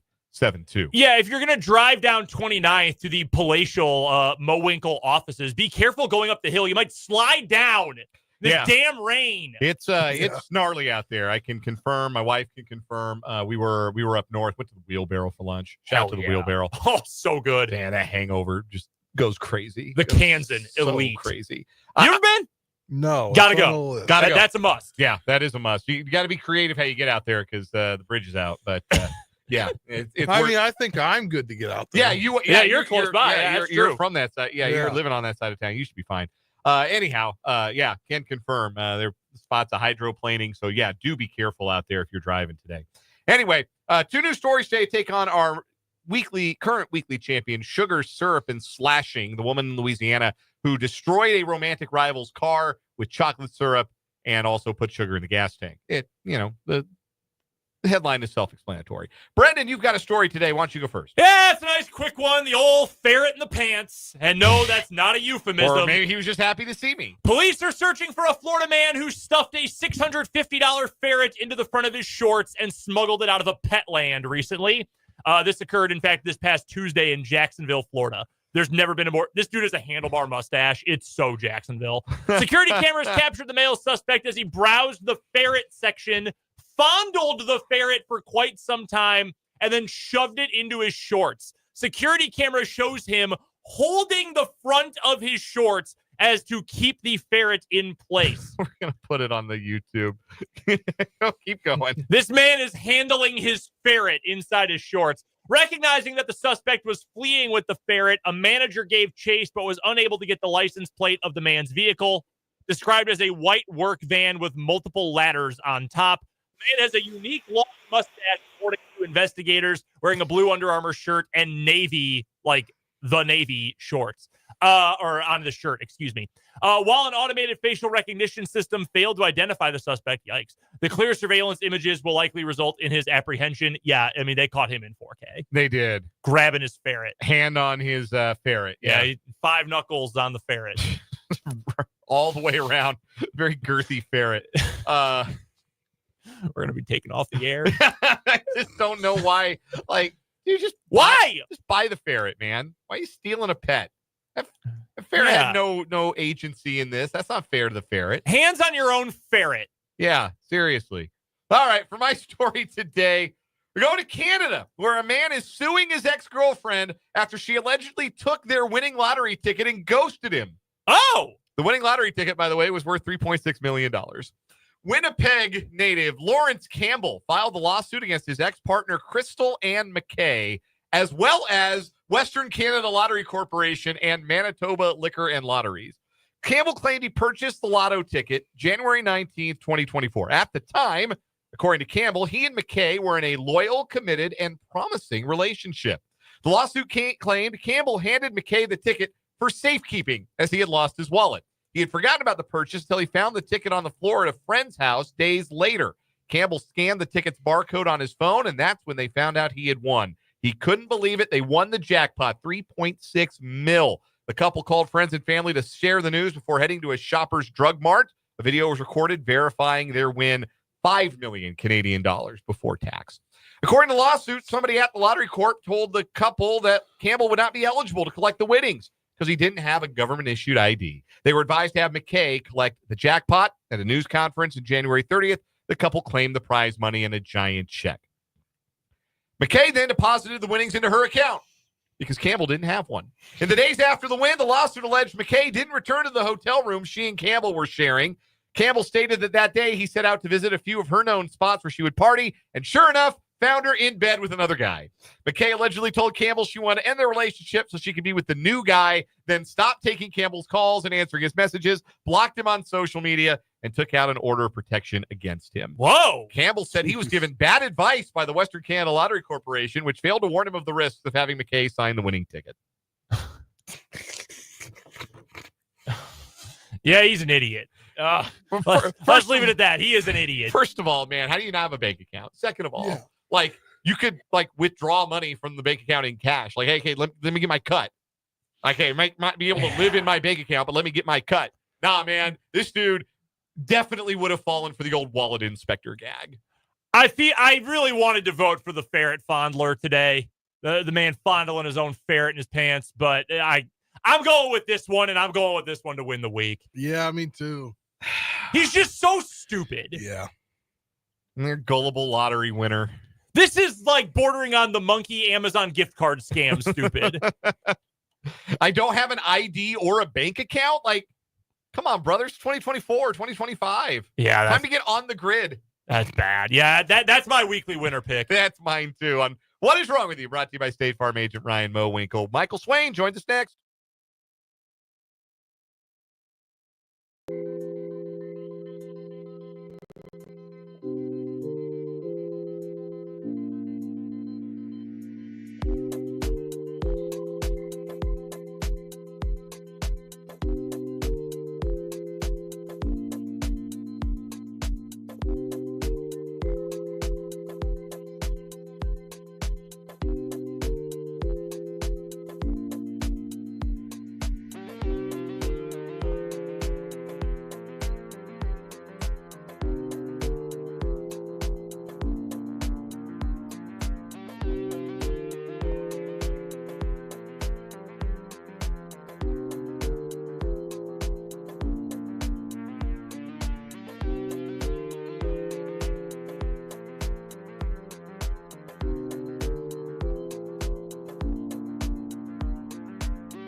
We are joined on the Fleming Place Wine and Spirits hotline by Michael Swain of Fog.net, part of the 24/7 Sports Network. Become a VIP subscriber today. Take advantage of becoming a VIP subscriber. Get the great inside info that Michael provides on the Jayhawks at Fog.net. Michael Swain joins us every Tuesday for Jayhawk Weekly, and this is his first radio hit with us as a married man. Yeah! Congratulations, Michael. Oh, thank you guys so much. Thank you so much. Yeah, definitely excited. It's weird, you know, you go back to regular life and it feels the same, but man, it was a great weekend and so much fun getting to celebrate with a lot of family and friends. So I'm very excited, but man, in this day and age, I'm not sure if there's a good time to get married because it feels like you're kind of missing something at all times. So excited to be back working and all the stuff going on. The college sports beat really is a 12-month out of the year beat now. It used to be that way, but it certainly is now.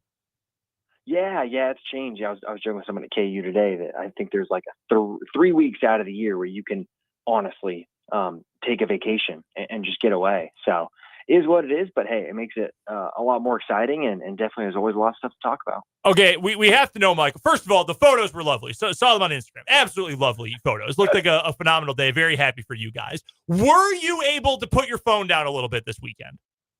Yeah, I was. I really tried to make that. I'm so guys. I'm terrible at this. Like I am a constant, texting machine. A lot of that stuff. I put my phone on airplane at about 10 a.m. I want to say on Saturday, and then I didn't look at it until midnight, I want to say. So I really was out of the loop. I had no clue what happened with the baseball game for KU, all that stuff. So really Saturday I was out of the loop, and then a little bit Sunday morning. But yeah, it was definitely nice to just kind of take a step back and be focused on a really fun day and a special day, and then kind of get back to work when it's time to. Well, we're very happy for you, Michael. And it is back to the grind because, the news cycle never sleeps. And in fact, it was a media day today for KU basketball as Bill Self, Jacque Vaughn, and the 7 newcomers met the media. I'll start with the coaches, Self and Vaughn. What was the most interesting thing you heard from those two in their time on the podium? Yeah, I thought it was a very interesting press conference. And Bill Self kind of was talking a little bit about, how's the fit going to be with Jacque on the staff and what's that going to look like? And he was kind of honestly like, I'm not really sure. We're going to kind of work through things over the next couple weeks. And he said his hope is that by August and when everyone gets back for the start of the semester, that they have a good feel for how this is going to work. I just thought that was an interesting comment. He didn't come in saying like, oh, we've got all the answers. We know how this is going to work. It definitely seems like that's going to be a work in progress. As for Jacque Vaughn, obviously his NBA experience is a big talking point. And I thought maybe one of the more interesting things that he said was that his message to players is pretty simple. There are no shortcuts. If you want to make it in the NBA, you've got to work your butt off. And I think that's a very interesting, way to approach it, where that's going to be a big question that he's going to get a lot from, whether it be recruits, from current players. How do I get to where the level is where you're, playing in the NBA and being a consistent, contributor? And that message obviously is super important. So I think those two are the more interesting aspects of it. Obviously, I think there's a lot of talk about, Jacque reflecting on his time at KU, Bill talking about the impact of Jacque at KU and what having someone who is a, multi-time NBA head coach on staff, what that means. But yeah, I do think it's interesting that this is going to be a work in progress. They're not going up there sitting like talking like they have the answers here, on June 3rd. So I think that process of how that's going to play out over the next couple of months, I think is going to be really interesting. We're joined by Michael Swain of Fog.net and 24/7 Sports for Jayhawk Weekly here on 580 Sports Talk. You can check out all of Michael's great coverage of KU at Fog.net. Make sure you're a VIP as well so you get all the best inside information before anyone else over at the Fog. Some interesting comments I thought from a couple of the players today, starting with Jaden Dawson, who made a comment about, hey, one of the reasons I wanted to come here was I get to play next to Darren Peterson. People are going to be watching him, and that means people are going to be watching me as well. What did you think of Dawson's comment, and are you surprised at all that that maybe wasn't a stronger factor for some of the other guys KU is recruiting this year? Yeah, so I think it was an interesting comment. I can go to the latter part first. I think there are differences here. Jaden Dawson is going to be a role player. Melvin Council is going to be a role player. Trey White is going to be a role player. It's easier to say those things when you're going to be a role player. And if you're a role player, you want eyes to be on you because you're not going to be the star. Where has KU missed recently? Well, it's trying to get that next kind of star level player, right? And really, it's coming down to money. I mean, you can look at Williams or Saar, like KU got outbid. And if KU's money was right, those guys would be in Lawrence. But I think for someone like Dawson and Council, right, using those two guys as an example because they're the two that talked, you can see how it would be great, right? For Jaden Dawson, he's not going to be a point guard. He's the type of guy that's going to benefit from teams paying a lot of attention to Floyd Badunga and to Darren Peterson. And it's kind of a similar thing with Melvin Council, where he's going to be a combo guard, can play on or off the ball.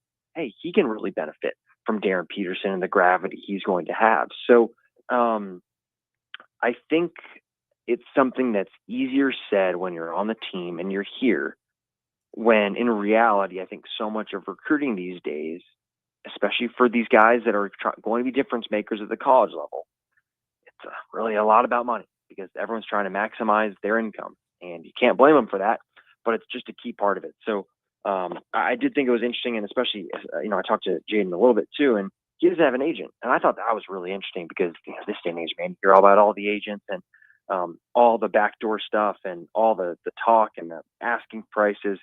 Jaden said it was just him and his family.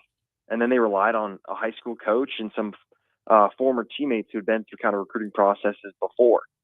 that's who he relied on. I thought that was an interesting comment for him. And obviously he told me he had a bunch of interest. Texas Tech was a school that was really on him hard. So yeah, definitely interesting. But I think it may be specifically to the comment Dawson made. I think it's a little bit easier to say that when you're someone that is coming to Kansas to play the role Dawson is compared to another guy like a Darian Williams, for example. I think my favorite quote of the day was from Melvin Council talking about Darren Peterson and saying that, yeah, he great player, but the 5-star stuff is out the window. We're going to work hard. We're going to, beat him up, get the best out of him, et cetera, et cetera. I love that. Like, that's to me the kind of attitude that I think KU has been missing these last couple of years. What is, if you had to guess right now, like how you would describe this season for Melvin Council, what sort of words, what sort of descriptors would you use to sort of describe what you think he'll bring to the table? Yeah, so I think length, athleticism, playmaking are kind of the three. And playmaking doesn't mean you have to have the ball in your hands, or it doesn't mean you're going to go and be KU's leading assist guy. Like, I think he's the type of player who defensively is going to be really solid. Like, that.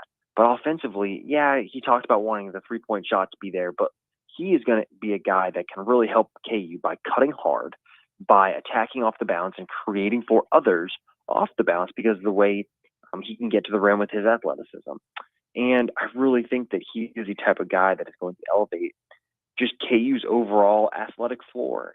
Bill Self talked about it a little bit today, that he feels like this team is in a good spot, length and athleticism wise. And, you can't really disagree with them. You look at, what Melvin Council is, you look at Jaden Dawson, and, there's obviously the highlight dunks that have gone around social media. Trey White's a good athlete. Obviously, Flory's incredible. And Darren is certainly no slouch. Like, as a starting five, as it looks right now, that's a highly athletic starting five. And I think Melvin Council certainly reflects that. It's the length, it's the athleticism, and it's the versatility, right? Those are the things that KU's going to have. And I think it's going to be different than maybe what you saw last year, where there was a little bit more, KU had some athleticism, right, with someone like KJ, but KJ was a very one-dimensional player offensively.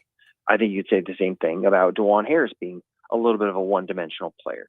I think right now it looks like KU's got some more guys that are maybe more multi-dimensional in what they can offer you on both sides of the floor. And I think that's a positive thing. And I think that's kind of what Melvin Council is going to, I think, personify for KU. On the recruiting front, or I don't know, is it recruiting when you talk about guys who are pros internationally? I don't know. When you talk about adding guys, though, to this roster, we know Self wants to add someone. He has said a couple times recently, including today, that we've got some options internationally. It's a little bit of a slower process, etc. So what right now are we looking at in terms of, guys who KU is going after? Is there any movement, or should this really be a, hey, slow down and, we'll give this some time kind of process? Yeah, well, it looks like a big and a wing are kind of the two spots. And, real quick, I'll put a pin in that. Brandon Schneider made a funny comment today. He said there's a difference between having open roster spots and having money. And I think that's a great way to put it, where KU has 3 open roster spots right now. I think KU's got the money for, maybe 2 more players. So I think theoretically you look at it, the big man, again, most of this is going to be international. Bryce Desert is someone from France who KU's involved with. We'll see where things go over the next couple of days with him. But he'd be someone that, could come in and he'd be 22. Like, he'd be a veteran, even though he'd be new to college basketball. He'd be a good bench piece, I think, behind Flory. And then, in terms of the guard/wing spot, KU's looking for someone that can shoot. So the names there are a little tougher. Obviously, we've seen KU add guys late. Johnny Herfey was an early August addition. And so I think we'll see these 2 spots have the potential to go on and stretch on. And I think KU obviously wants to get it done as soon as possible. But, man, the international guys, they work on different timelines than I think here in the States. So I don't think they're going to be in as much of a rush. I think they maybe more think of it as, maybe can you be on campus by the start of school? Not necessarily, hey, can I get over there ASAP for summer school and summer and all that. So we'll have to just see how it plays out. It's harder to get info on international guys. So obviously what little bits we're getting, we're passing along to the VIP members. What is more difficult, finding information about KU targets overseas in the Balkans or pronouncing their names? Oh, yeah. I might actually say it's harder to get information. I think sometimes you can figure it out, but man, yeah, it's been tough. It's been tough. So, it is what it is, though. Michael Swain covers the Kansas Jayhawks for Fog.net, part of the 24/7 Sports Network. And again, you should be a VIP subscriber. You get all the inside info on the latest KU recruiting news all year long. Michael joins us every Tuesday on the program for Jayhawk Weekly. Michael, once again, thanks so much for the time. It's always a pleasure. We'll do it again next week. Awesome. Sounds great, guys. Talk to you next week. That is Michael Swain. We'll step aside for a timeout. When we come back, we will wrap up this hour of 580 Sports Talk.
Our thanks again to Michael Swain for joining us.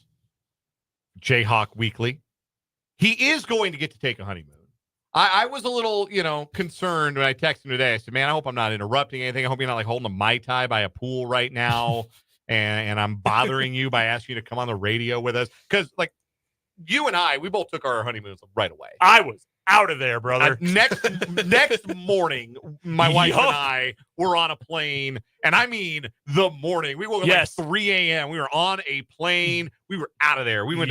We were out of there at Puerto Vallarta. But Michael is going to get to take a honeymoon in case this is not a seriously no rest for the weary kind of situation. Told me it'll be after Big 12 Media Day.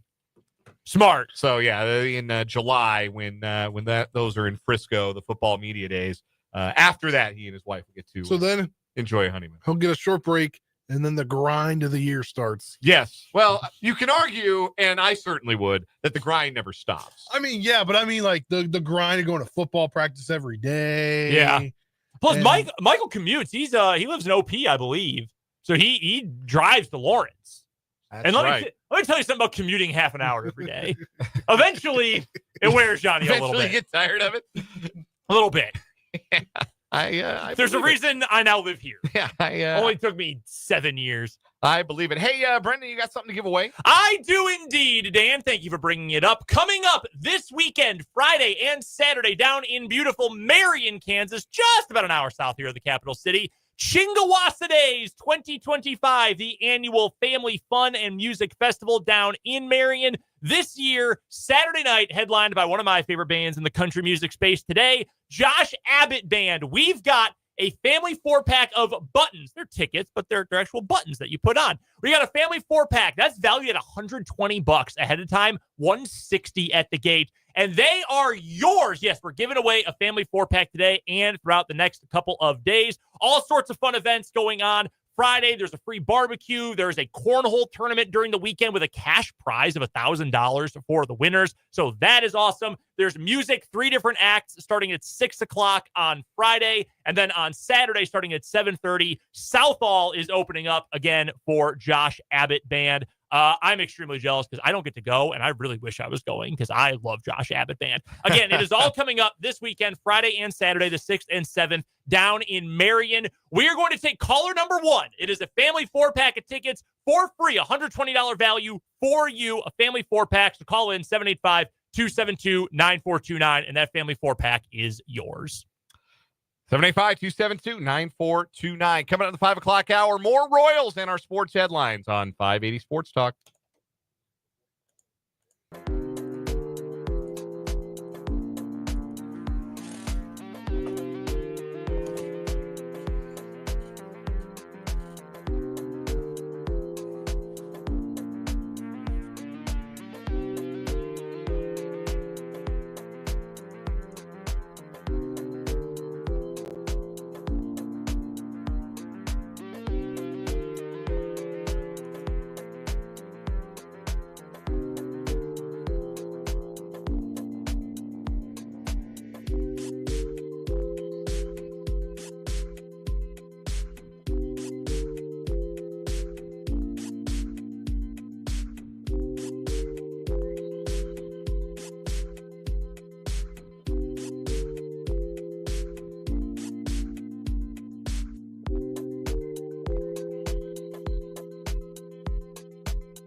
Let's get it. Hour number 3, final hour on this Tuesday on 580 Sports Talk on the Sports Voice of Kansas, 580 WIBW FM 104.9, online at 580WIBW.com, and in living color on our YouTube channel, 580 Sports Talk, and on our Facebook page, WIBW News. However you're tuning in, whatever method you are using to catch the show today, we just appreciate you making us a part of your Tuesday afternoon. Hopefully you're staying dry, staying safe as rain continues to fall out here in Northeast Kansas. Be mindful, we are still in a flash flood warning, and there is a lot of water on the roads, particularly here in Topeka.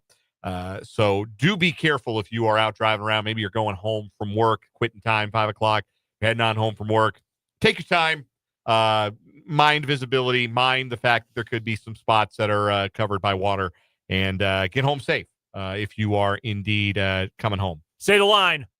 Turn around, don't drown. Bang. That's the one. Shout out Nick Gosnell.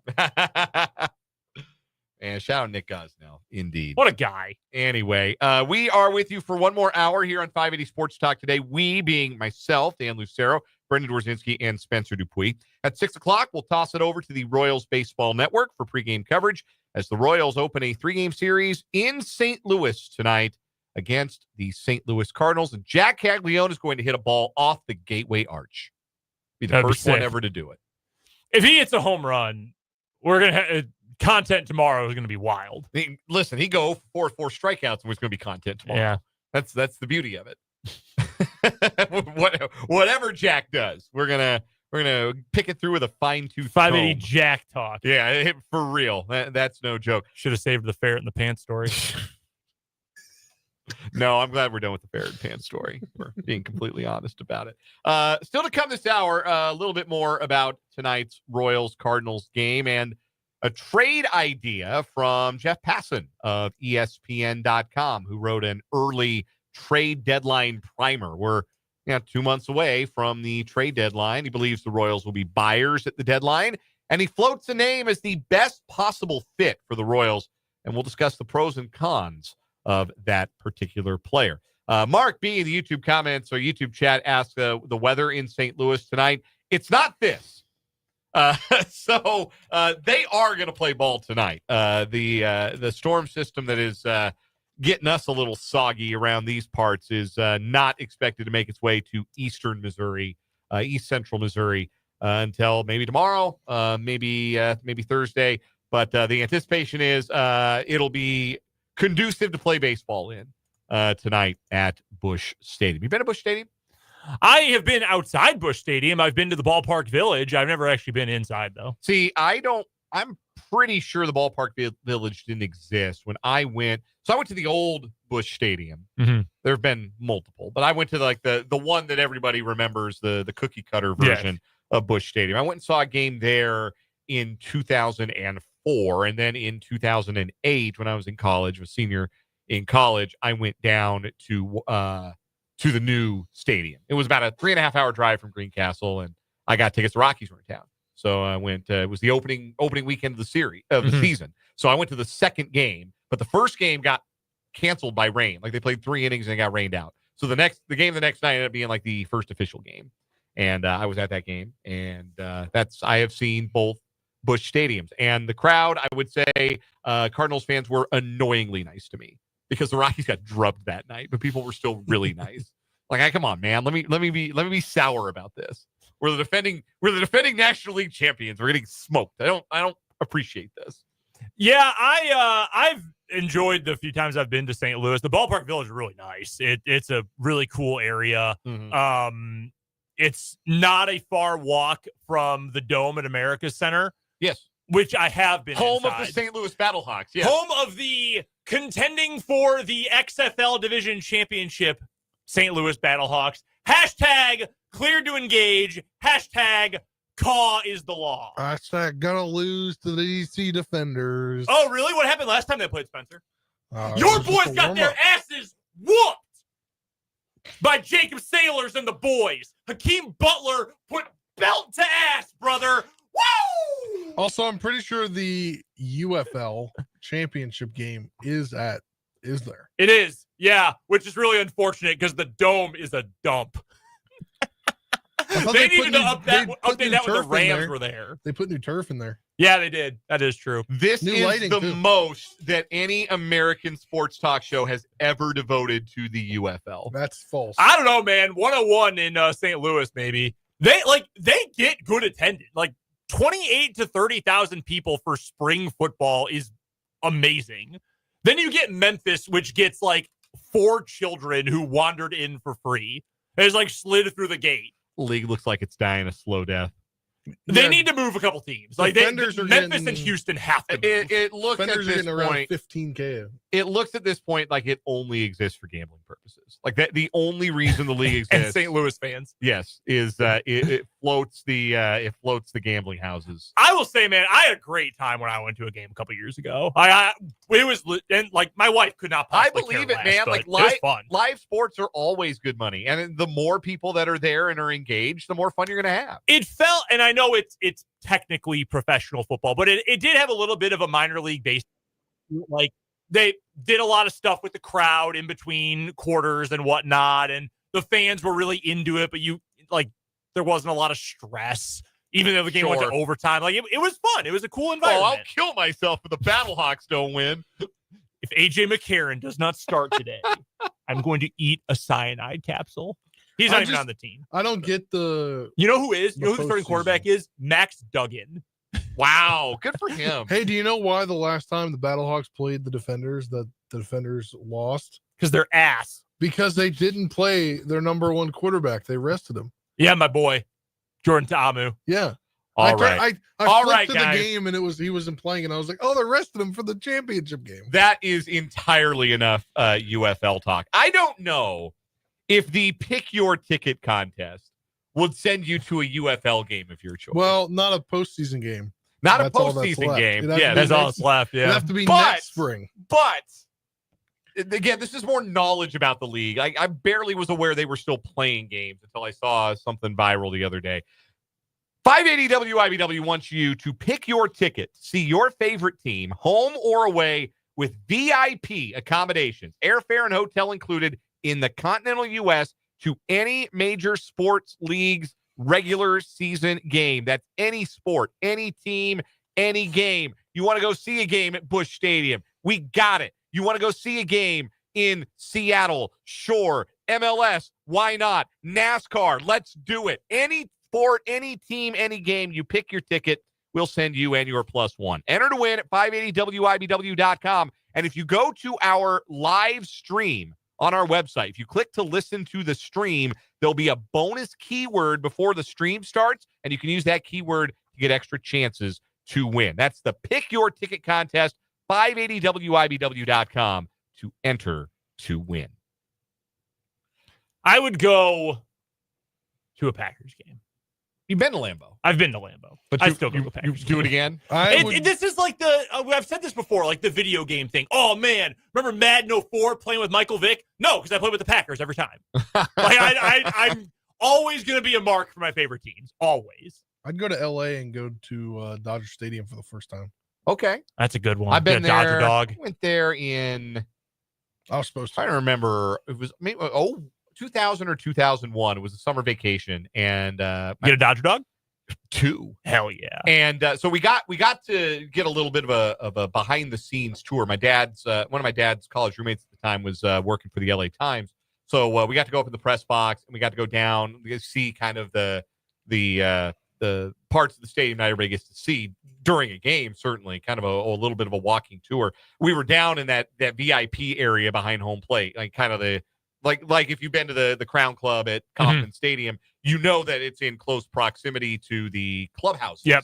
Because the clubhouses were built and then they built the VIP area. So it's the same way at Dodger Stadium, right? So we're there, we're just outside the VIP area, and the door to the visiting clubhouse opens because you had to walk through that area to get to like the batting cages. And Adam Dunn, the Reds were in town. Adam Dunn walked by us, and that's one of the largest human beings I've ever seen in my life. Yeah, huge They guy. didn't call the guy the big donkey for no reason. Just a massive human being. I was like, whoa, that's Adam Dunn. So anyway, that's what I remember about my trip to Dodger Stadium. That and the Dodger Dogs. That and it took us like 3 hours to get back to Santa Barbara after the game. Oh my gosh. Yeah, man. Mad as they say.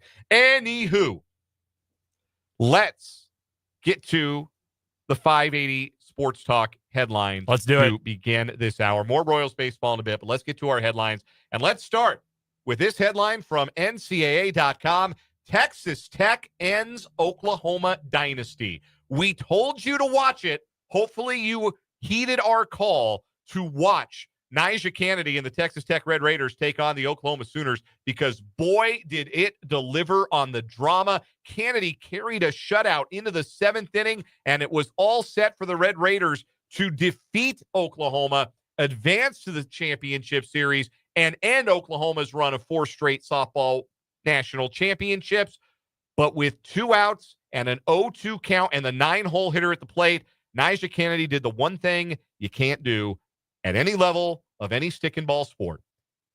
She hung a changeup, and it got hit into the stands for a 2-run home run that tied the game at 2. But unlike the instances the last 2 years where I felt like Nyjah Kennedy's Stanford teammates let her down in the Women's College World Series, no, this time the Red Raiders picked up their star junior hurler from the capital city of Kansas, a RBI sac fly in the bottom of the 7th, walked it off for the Red Raiders. They win 3-2. They eliminate Oklahoma, and the Red Raiders will play Texas in the Women's College World Series Best of 3 Championship Series, which opens tomorrow.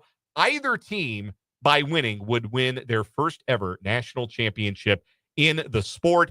Again, this is Texas Tech's first Women's College World Series ever, and they are in the final. They gave Nyjah Kennedy $1 million. They underpaid her. She has thrown every pitch for Texas Tech in the tournament. The last time there was a pitcher who did that for a team that reached the championship series in the Women's College World Series was 2019. So this is not an every year thing. No. This is a fairly unique phenomenon, what Nyjah is doing. And she threw, I think it might have been exactly 100 pitches. It was right around 100 pitches. She threw one bad one all night. And Oklahoma, because they're Oklahoma, they made her pay. But Texas Tech picked her up, and Nyjah Kennedy was on deck when the winning run scored in the bottom of the 7th. Awesome accomplishment for the Red Raiders. Again, I think everybody around here will be rooting for them when they take on the Longhorns starting Wednesday. She is one of the greatest athletes to ever come out of the state of Kansas. I'm done with Topeka. State of Kansas. But I'm serious. Short list ever to come out of here. I was trying to think of the greatest individual feats ever accomplished by an athlete from Topeka. And even if they don't win the whole thing, I think they might. They're the lower seed, but they got Nyjah Kennedy. Yeah. I'm not betting against them. No. They win a national championship. That goes up there with Gary Woodland's U.S. Open, Melvin Douglas's World Championship in wrestling in 1993, Mike Torres winning 2 games in the 1977 World Series. I know there are others who have won college national championships, been on teams that have won national championships, gone to Super Bowls, things like that. But as far as like individual performances, there is a very, very short list that Nyjah Kennedy is joining every time she steps into the circle in Oklahoma City. Yeah, she's incredible. Truly, truly incredible. Glad they won. Glad they knocked off Oklahoma. First headline for me today. Let's go local here. Let's do a little Washburn basketball news on the men's front. Washburn basketball adds 4 transfers to this upcoming season's roster. We knew about 2 of these. We talked about them at the time. 2 additional transfers, though, joining the fold as well. So the transfer class for the Ichabods includes Marcus Glock, formerly of Northwest Missouri State. We already knew about that one. 3-point shooter extraordinaire. Jeremiah Jones from the University of Mary, knew about that one as well. He was 3rd in the country in steals last season in the NSIC, which was also the best league in the country last year. Also, new additions, Isaiah Sams Hoy, who is transferring in from Alaska Fairbanks. Yeah, he's in Fairbanks, Alaska, playing for the Nanooks last season. You know what a Nanook is? How do you know that they're the Nanooks? Well, 1, I just know that, but 2, I'm also looking at the website right now. Yeah, but I did know that. Yeah, they got a hockey program. Yeah, that used to have the sickest entrance video ever. You can go find it on YouTube. I'm serious. It's awesome. One of our coworkers, an alumnus of the University of Alaska Fairbanks. Or did she go to Anchorage? No, she went to Fairbanks. I think you're right. Yeah, Jordan went to Fairbanks. Yeah, shout out to Jordan. I believe she did go to Fairbanks. Yeah, they do have a hockey program. Yes, Isaiah. Yes, they're the Nanooks. They had that viral video, the hockey bear. Yeah, where he blows it's incredible. Flies through space and blows up all of the rivals' arenas with his like magical hockey stick. Yeah. Yes, you can go find this on YouTube. It's awesome. Like search hockey bear. I'm not even kidding. But Isaiah was second team all Great North. What is it? The GNAC conference, West Coast. He was awesome last year. Averaged over 16 points, over 5 rebounds a game. And Bryson Smith, another MIAA transfer. He played this most recent season at Northeastern State. He also was a junior college national champion a couple years ago at Dallas College Northlake. Excuse me. He's from Mesquite, Texas. Dallas College Northlake won a JUCO national championship. Good player. We've seen him a bunch. Really nice player. So that's a stellar group of new transfers for Washburn, along with Dylan Clausen, who's going to be a stud returning, Brady Christensen, Tyson Rude, of course, Topeka's own, Jack Batchelor. This lineup, this roster is going to be awesome this year. Forgot about Sam Ungashik. He's got to be thrown in there as well. All the freshmen. So really looking forward to this Washburn men's squad. Schedule will likely be released sometime middle of next month. That's when it was released last year anyway. Also, no word on the women's basketball team, but I would expect we'll get some transfer news at some point before the season starts. I know Coach West is hitting the trail hard. So good vibes for Washburn sports right now. Hashtag everything school. That's me. I'm editorializing there, but get it trending. It's also true. Get it trending on Mastodon, on Threads, on Blue Sky. Is anyone using Mastodon these days? No, I don't even know what that I'm pretty is. sure Mastodon just became Blue Sky. Yeah, that energy moved over to Blue Sky. Yeah. Sure. Anyway, Spencer, give us a headline. Yes, we're gonna get this information from Louisville Athletics. Kansas basketball is gonna head on the road for another preseason game this fall. KU is set to travel to Louisville at the KFC Yum Center for an exhibition on October 24th. That's coming from Louisville directly as the athletic department. Third straight year, KU will play a road exhibition game before the season. They played at Illinois on the road in 23-24 and Arkansas this past year. They're also, as the other exhibition game is according to the way that it's gone throughout the years, they are set to take on Emporia State and their longstanding schedule of KU hosting the Kansas colleges. So KU is going to have another tough exhibition against a team coached by Pat Kelsey in year one that won 27-8 and was an eighth seed in the NCAA tournament. Big transfer class. Transfer class. Yep. Great guy coming in from a big 5-star guard coming in. Yeah, no, I have a lot of respect for the Louisville basketball program. And I think this is really cool. I wish it was a true home and home, like the games would actually count, but I forgot to mention that. Next year they will play at Allen Fieldhouse. Yes, so they are going to exchange, which is cool. I mean, it'll be awesome.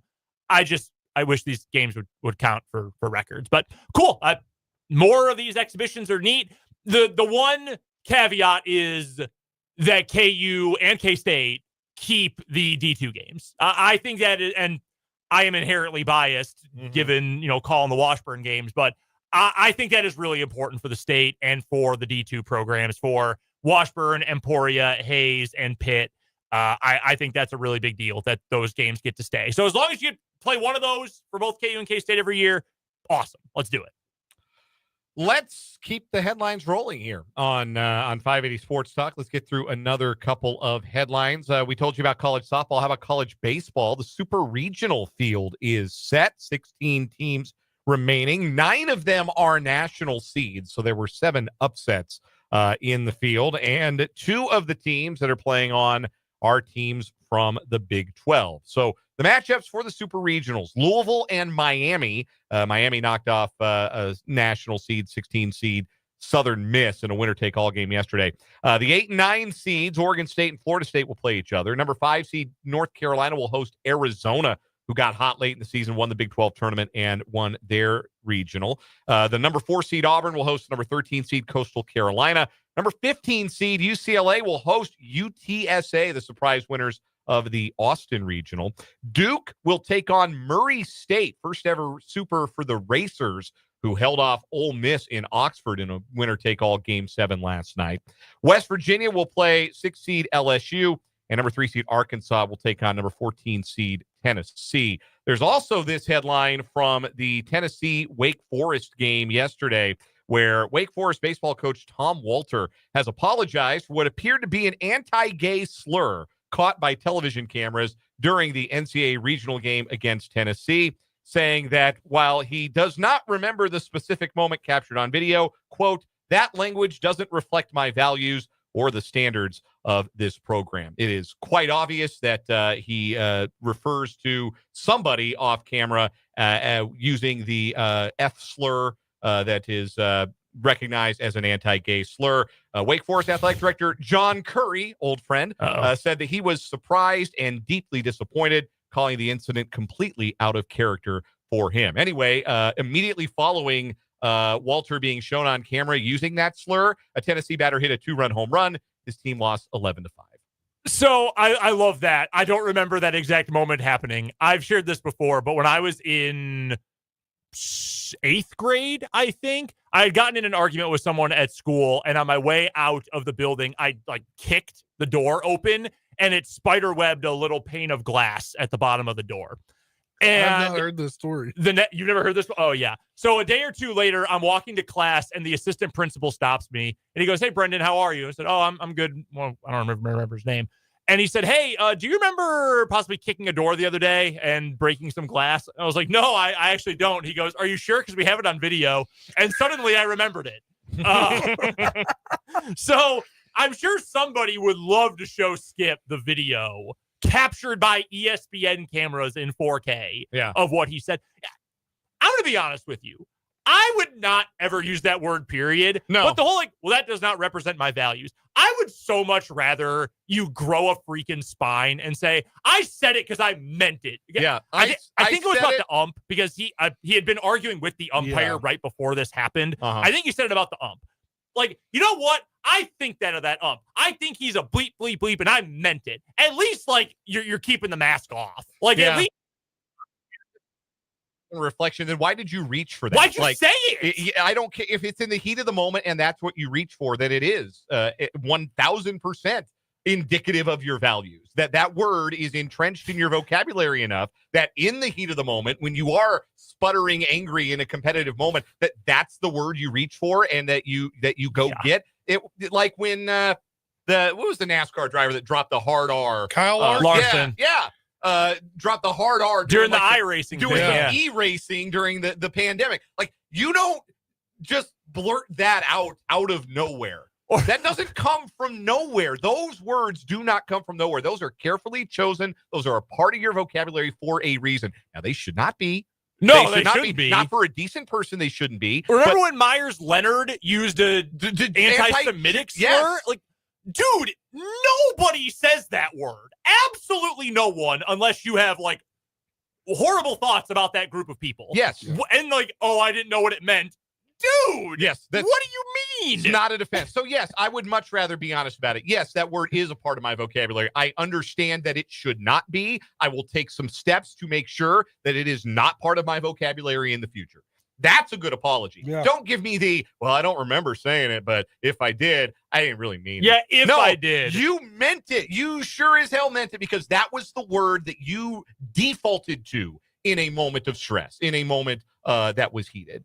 And it can't be that, man. That's bad. Yeah, there are some words that you got to punt from the vocabulary. That is 100% one of them. If we can get to one more quick headline here. Sure. No playoff roundup today. No games. No playoff games today. Playoff roundup resumes tomorrow with a comprehensive preview of the Stanley Cup Finals. Yes. But we do have a pretty major piece of news from the NBA. The New York Knicks have fired their head coach, Tom Thibodeau. They got to the Eastern Conference Finals, played 6 games, and are firing their coach just 3 days later after they had already signed him to a 3-year extension. They have to pay the buyout portion of the extension. He hasn't even coached on it yet. It began next season, and they're firing him already. This is a quote from team president Leon Rose. Our organization is singularly focused on winning a championship for our fans. This pursuit led us to the decision to inform Tom Thibodeau that we've decided to move in another direction. We can't thank him enough, yada, yada, yada. Tom Thibodeau is a very good basketball coach. Yeah. Tom Thibodeau is also a coach who will never win you a championship because all of his players are broken down and exhausted by the end of the first round of the playoffs because they all play 40 minutes a night. Yeah, he wasn't going to fix the problems with the Knicks, which is that their two best players can't guard. Jalen Brunson's too small, and Karl Anthony Towns isn't interested. So his two best players can't guard, but you have to play them because your two best offensive players. That doesn't jive with what Tibbs is about. And the other thing is they need to get deeper, but Tibbs isn't going to develop any depth. He's going to play his best guys 46 minutes a night. I really do think he is a very good basketball coach, and he will fix your team. Let me tell you, he fixed the mess that Vinny Del Negro left with the Chicago Bulls and several failures before him. Very good coach. I think very highly of him. His style cannot win you a chance. Like, he should go to Charlotte and make or Washington. I don't even know who the Wizards coach is. He should go to a team like that and fix them because that would be a great spot for him because there's no expectation to do anything but maybe make the playoffs. Hockey has a lot of coaches like that, like the makeover coach. They're going to get you from lousy to respectable to maybe even good, but you're not going to win anything like John Tortorella. Yeah, Mike Keenan was one of those. I guess he won a cup, but later in his career, Mike Keenan, that's a dated reference. Mark Jackson was the guy. He was that for Golden State. Yeah. He fixed them. He was a loon and had to be fired. And then a better coach came in and won a bunch of titles. That's next Knicks head coach Mark Jackson to you. I'm kidding. That's not going to happen. Jay Wright? May as well lean into the whole Nova thing, right? Rick Pitino? The betting Cal? The money line favorite right now, the betting favorite is Johnny Bryant, assistant coach for the Cleveland Cavaliers. Fine. Every Cleveland assistant gets hired. Yes. Yeah, It's bizarre. Well, you watch them play, you understand. Well, yeah, makes sense. There's a very attractive style. We'll take a break here on 580 Sports Talk. That does it for headlines. When we come back, what third baseman does Jeff Passan believe the Royals should be pursuing in a trade deadline deal? We'll talk about it next on 580 Sports Talk.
.535 on 580 Sports Talk.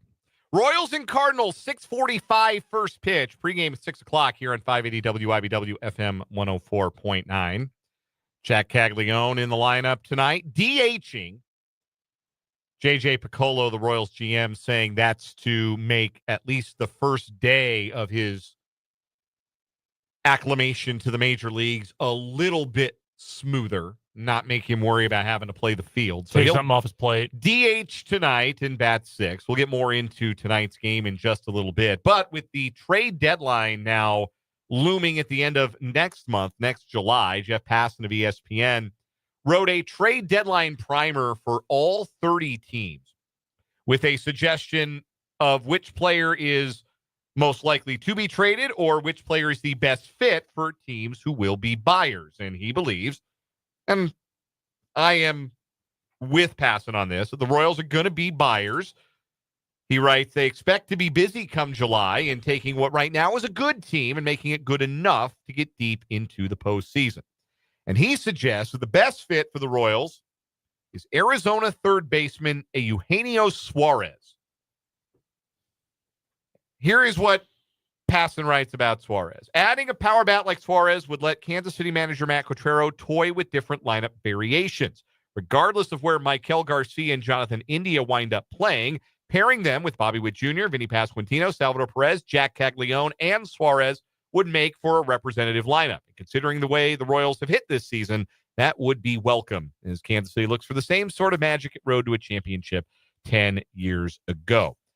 Eugenio Suarez would slot comfortably so far this season as the third best hitter by OPS plus in the Royals lineup. He is hitting just .231 with a .311 on-base percentage, but a .509 slug. He's got 11 doubles and 16 home runs in his first 59 games. 4 of those, by the way, came in a single game earlier this year, a game that, hilariously, Arizona managed to lose. 16 home runs, 44 runs driven in for Suarez, who has played exclusively third base positionally.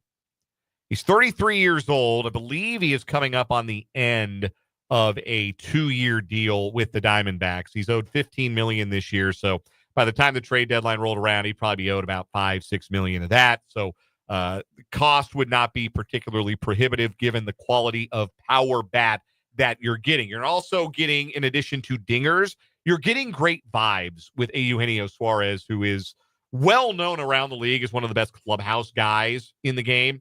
And he's always been a thumper. He's got 292 career home runs. 3 of his last 4 full seasons, he's hit 30 homers. He had 15 in 57 games in the COVID year. The year before that, 2019, they were playing with the Titleist Pro V1s that year, but he had 49 dingers that year for the Reds. So it's some strong home run slams that you get with Eugenio Suarez. That's the upside. Here's the downside. He's not hitting the ball over the fence. It's not giving you a lot because he strikes out a ton. He has led the major leagues in strikeout 3 times. He struck out 214 times in 2023 with the Mariners, 176 times last year. So he's going to strike out a ton. He's not going to walk a bunch. So if he's not hitting the ball over the fence, he's probably making an out. Similar, really, offensive profile to Salvador Perez. A little more strikeout for Suarez, but it is a Salvador Perezian offensive profile. And he's not a very good defender over at the hot corner. The defensive metrics, the baseball savant metrics don't like him. So it's not particularly fleet of foot, so he's not giving you speed. He's anchored to third base, so that's the position he's going to play, which means then Michael Garcia's got to play. Where does he play? Jonathan India's got to play. Where does he play? And then you're shoehorning guys into, you're kind of locking them down. You're limiting the versatility that you might otherwise have with your lineup. That's not a bad problem to have if part of the solution is, well, we'll just put a dinger-hitting monster in the lineup at third base, and hopefully he and Caglianone will start thumping the ball over the fence. I didn't love the fit when I first read the article, but I kind of talked myself into the idea of don't worry about the defense for a change and just get a bopper. Get somebody who puts some fear into hearts of opposing pitchers. Yeah, I can understand that, honestly. Like, I don't want to completely blame the ballpark. I think that's really, waving away problems with the way the team is built or with personnel or whatever. But it's always going to be a hard park to hit a lot of home runs, and we know that. That has always been the case at Kauffman Stadium. But having somebody who can pull the ball extremely and launch it out, even at a ballpark that's big, that has good pitching factors, it's kind of a nice thing to have. And I don't hate it because, again, yeah, he's going to strike out a bunch. Okay, sure. Whatever. You can balance that out by hitting a handful of home runs and by driving guys in more often. Shoot, fly balls to drive in Bobby Witt Jr. from third base. All right, cool. Yeah. We'll take it. We'll take run production, however you can end up getting it. I've never been a huge huge fan of Suarez. The good clubhouse guy is a positive thing. We know that's important for this Royals team. The home runs are obviously good. The strikeouts are not great, but rather strike out than hit into a double play, I suppose. I could live with it and the other thing too, I mean, the Royals beggars can't be choosers in this situation. Like, oh, guy's going to strike out a lot, but hit a lot of home runs, or Drew Waters. Okay, I'll take Suarez. Yeah, because that's probably who's losing an opportunity. That's probably patching. You probably just slide Michael Garcia to second base and India back to left. Jonathan India goes to left field. But then you're worse defensively at 3 different positions. Like, Garcia's better than Suarez at third. Garcia's not as adept at second base. And I think he could get there, but he hasn't played as much second base. And so I don't think he's as adept there. I don't think part of the solution is Garcia in center field every day. I know they've toyed with that. He's played a couple of games out there. I don't think that's part of the solution either. But could you play Suarez in the outfield? No. No. He has literally not for a single pitch of his major league career played in the outfield. At this point, like, I do think, and I've said this a lot, that when you build a team, as the Royals have, in that ballpark around that pitching staff, you do put a little bit more premium on defense, run prevention. That is a little more important for this Royals team than it is for maybe any other team in baseball, you could argue. But you lose enough 2-1 games, and you start to think about, wouldn't it be nice to be able to, even if, okay, we're going to lose a run on defense, let's gain 2 by lengthening the lineup, and we'll win 4-3. Okay. Yeah. You're just trying to win baseball games, and you win by scoring more runs than the other guy. The Royals have the part where they don't let the other guy score a lot down. Like, they've got that cinched. They need to score runs. They need run production, and whatever form it takes. We talked about Ryan O'Hearn yesterday. He was mentioned in Passan's article as being a better fit for the Mariners. In fact, they're dying for a first baseman.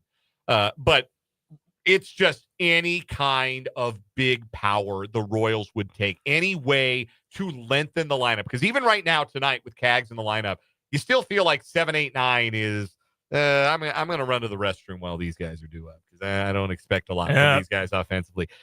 And look, most teams do not go 1 through 9. Like, you don't have a lot of lineups that are like that. But if you can manage to go 1 through 7, it would feel so different than it has this season to date, and might be the difference between being on the outside looking in and maybe really pushing Detroit for a central title before it's all said and done. And I do think Arizona is going to find itself in sell mode, and I do think that's going to happen fairly quickly. Their pitching staff is a tire fire. They just lost their ace, Corbin Burns, for goodness knows how long, with an elbow injury.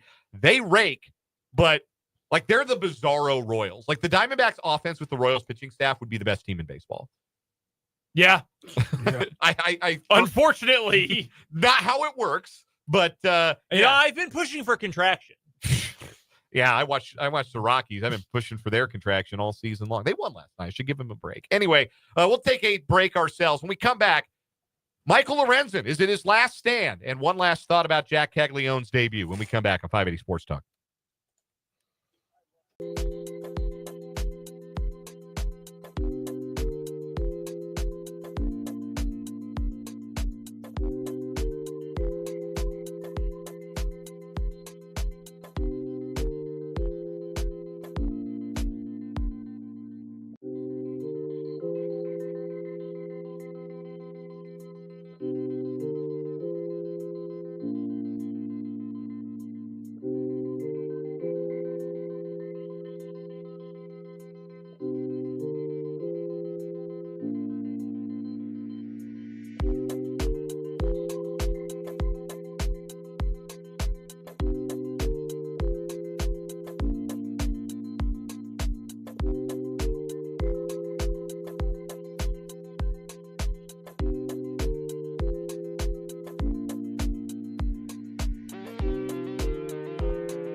546 on 580 Sports Talk. Dan, Brendan, Spencer. The bold-faced name in the Royals lineup tonight is Jac Caglianone. It is his major league debut. He will DH tonight and bat sixth. The lineup in front of him has been rejiggered slightly by Matt Quatraro. Jonathan India is going to lead off at second base tonight. Bobby Witt Jr. will play short and bat second, as he customarily does. Michael Garcia jumps to third in the order. First time this year he's batted third. He will play third. Vinny Pasquantino drops to the cleanup spot, and Salvador Perez drops to the 5-hole. He will catch tonight. Pasquantino's at first. Then Cags DHing. I did mention yesterday I thought they'd still try and split up the left, right, left.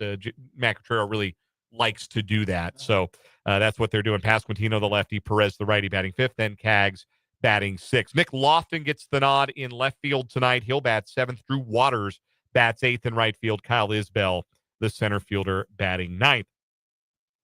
And lineup in support of Michael Lorenzen, who had a good April, but an iffy May. 5.34 ERA in his starts in May, allowed 6 home runs in 28 2/3 innings. And this is probably his last chance to make a case that he should stay in the Royals rotation before Cole Reagans returns, which could be as soon as Thursday. Reagans had a rehab start on Saturday. All systems were go. The numbers were bad, but you don't care about the numbers for a big league pitcher in a minor league rehab start. It's all about just getting reps in. Yep. They're not trying to go win a game for the Northwest Arkansas Naturals. They're trying to feel good for their next outing, make sure their body's in working order. Sounds like everything's clear for Reagans to come back off the IL Thursday. If he does, man, it's really hard to argue that it shouldn't continue to be Noah Cameron in that fifth rotation spot and Michael Lorenzen back to the bullpen. But he's a veteran. He's a former All-Star. He's going to pitch with some pride tonight. Might light a fire under him that might be welcome.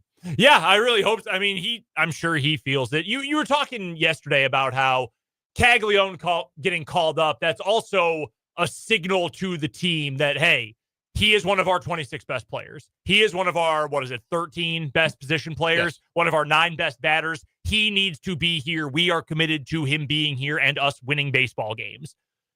If you're Michael Lorenzen and you see what Noah Cameron's doing, you know when Seth Lugo comes back, he's going to be in the rotation. You know Cole Reagans is going to be in the rotation when he comes back. You're not doing the 6-man rotation, and Noah Cameron is balling out. He's been around long enough. I'm sure he feels the pressure. And this is an opportunity to really make it a difficult decision for Matt Quatraro. And I hope he is able to. It's, as I've said already in the last couple of days, it's a good problem to have. Pitching depth is never a bad thing. No, it's not. And on the one hand, you can make the case that if you send Cameron down and allow him to keep making starts, then you have a ready replacement who can come up and start a game if somebody else goes back on the injured list. You don't have to do any bullpen games, or you don't have to go back and stretch Lorenzen back out if he's got to fill a rotation void again. I understand, like, there's a logistic argument to be made, but again, you got to be more on the side of performance than on the side of logistics at this point if you're the Royals, because you're falling further behind Detroit in the Central and falling closer to that 500 mark. You got to win some ball games. Yep. You got to put performance ahead of the logistics, I think, for now. The lineup that Michael Lorenzen will face tonight for St. Louis: Lars Nootbaar leads off in left field. Mason Wins at short. Brendan Donovan is at second base, batting third. Wilson Contreras is the first baseman. Ivan Herrera does the catching. Nolan Arenado's batting sixth. Oh, man, look how they massacred my boy. Batting sixth at third base. Then a trio of lefties rounds out the order. Alec Burleson in right field. Nolan Gorman, the DH, and center fielder Victor Scott. That lineup will take the field behind Andre Palante, who had a really nice outing against the Royals 3 Fridays ago at the K, 7 innings of 2-run ball. But the Royals saw him pretty good. They had 10 batted balls of 100 miles an hour or harder that night. Just too many of them on the ground. Not enough of them turned into hits. And that's why he was able to escape his outing, allowing 7 hits, but only 2 runs in what ended up being a Cardinals win. All right. Give me something for Cags tonight. Make a prediction for Cags. What are we going to see in the big league debut for Jac Caglianone? Ooh. I think 0 for 3 with a walk and a ball hit 110 miles an hour off the bat that goes foul. I was going to say 1 walk and he goes 1 for 3 and it's a single up the middle. I'm gonna give him a hit tonight too. I'm gonna say it's a really hard hit ball the other way. I think that, like I said at the top, you don't really know how big league pitchers are going to pitch you until you see big league pitchers. Exactly. Mhm. But I would imagine that with the lighter third of the Royals lineup behind Caglianone, I don't think Andre Palante and company will be particularly inclined to challenge him in the zone. So if Caglianone's going to get a pitch to do some damage on, it's either going to be a mistake or it's going to be something on the fringe of the strike zone, probably away. But the thing about Cags is he's got good power to all fields. He's not a guy that feels like if I hit the ball over the fence, I got to pull it. I got to pull it out to right or right center. He knows he can do damage and take the ball the other way. The hardest hit ball he had as a minor leaguer this year, that 120 mile an hour exit velocity hit he had in Double-A, that was an opposite field hit. It went to left center. So yeah, I think he stays behind one, singles to left center. I'll give him that. You know what? I'll even be bolder than you guys. I'll say he doubles to left center. I think that's Jack's first big league hit. That'd be sick. Yeah, I'm looking forward to it. I know many of you Royals fans been waiting a long time, relatively, this season for this debut. We'll all get to see it tonight. We'll get to hear it right here on 580 WIBW and FM 104.9. 6:45 first pitch from Busch Stadium. Pregame starting in about 7 minutes here on the Sports Voice of Kansas. Back after this break with the final word.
Time for the final word on 580 Sports Talk. Brendan Dworzinski, lay it on me. Final word for me today is that Jac Caglianone is one of the greatest athletes to ever come out of the state of Kansas, one of the greatest to ever come out of the city of Topeka. And while she did make one notable mistake in last night's win over Oklahoma, she was absolutely tremendous outside of that one pitch.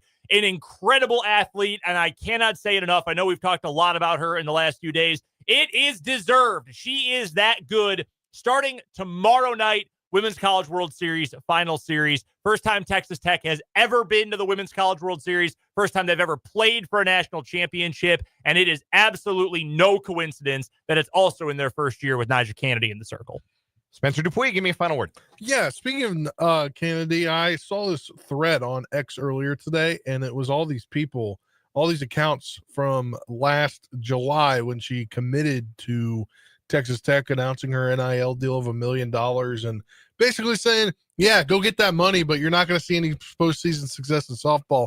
Well, jokes on all of the people in that thread. They have a chance, and she has a chance to win the College World Series starting tomorrow night.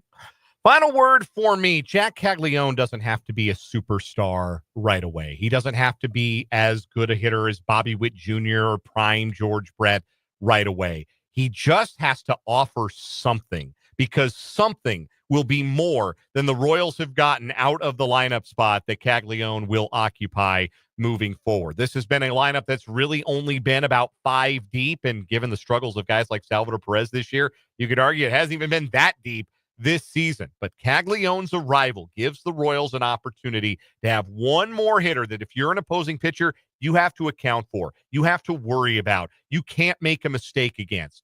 That's what he has to be. Somebody who can capitalize on an opposing pitcher's mistakes, somebody who can hit the ball for extra bases, drive in runners from first, or drive himself in from time to time. If he is that, if he is just decent, that will be a massive, massive win for the Royals. Royals will try to beat the Cardinals. 6:45 first pitch. That's coming up. Pre-game coverage, top of the hour. We're back with you tomorrow from 3 until 6. For Brendan and Spencer, I'm Dan. Good night.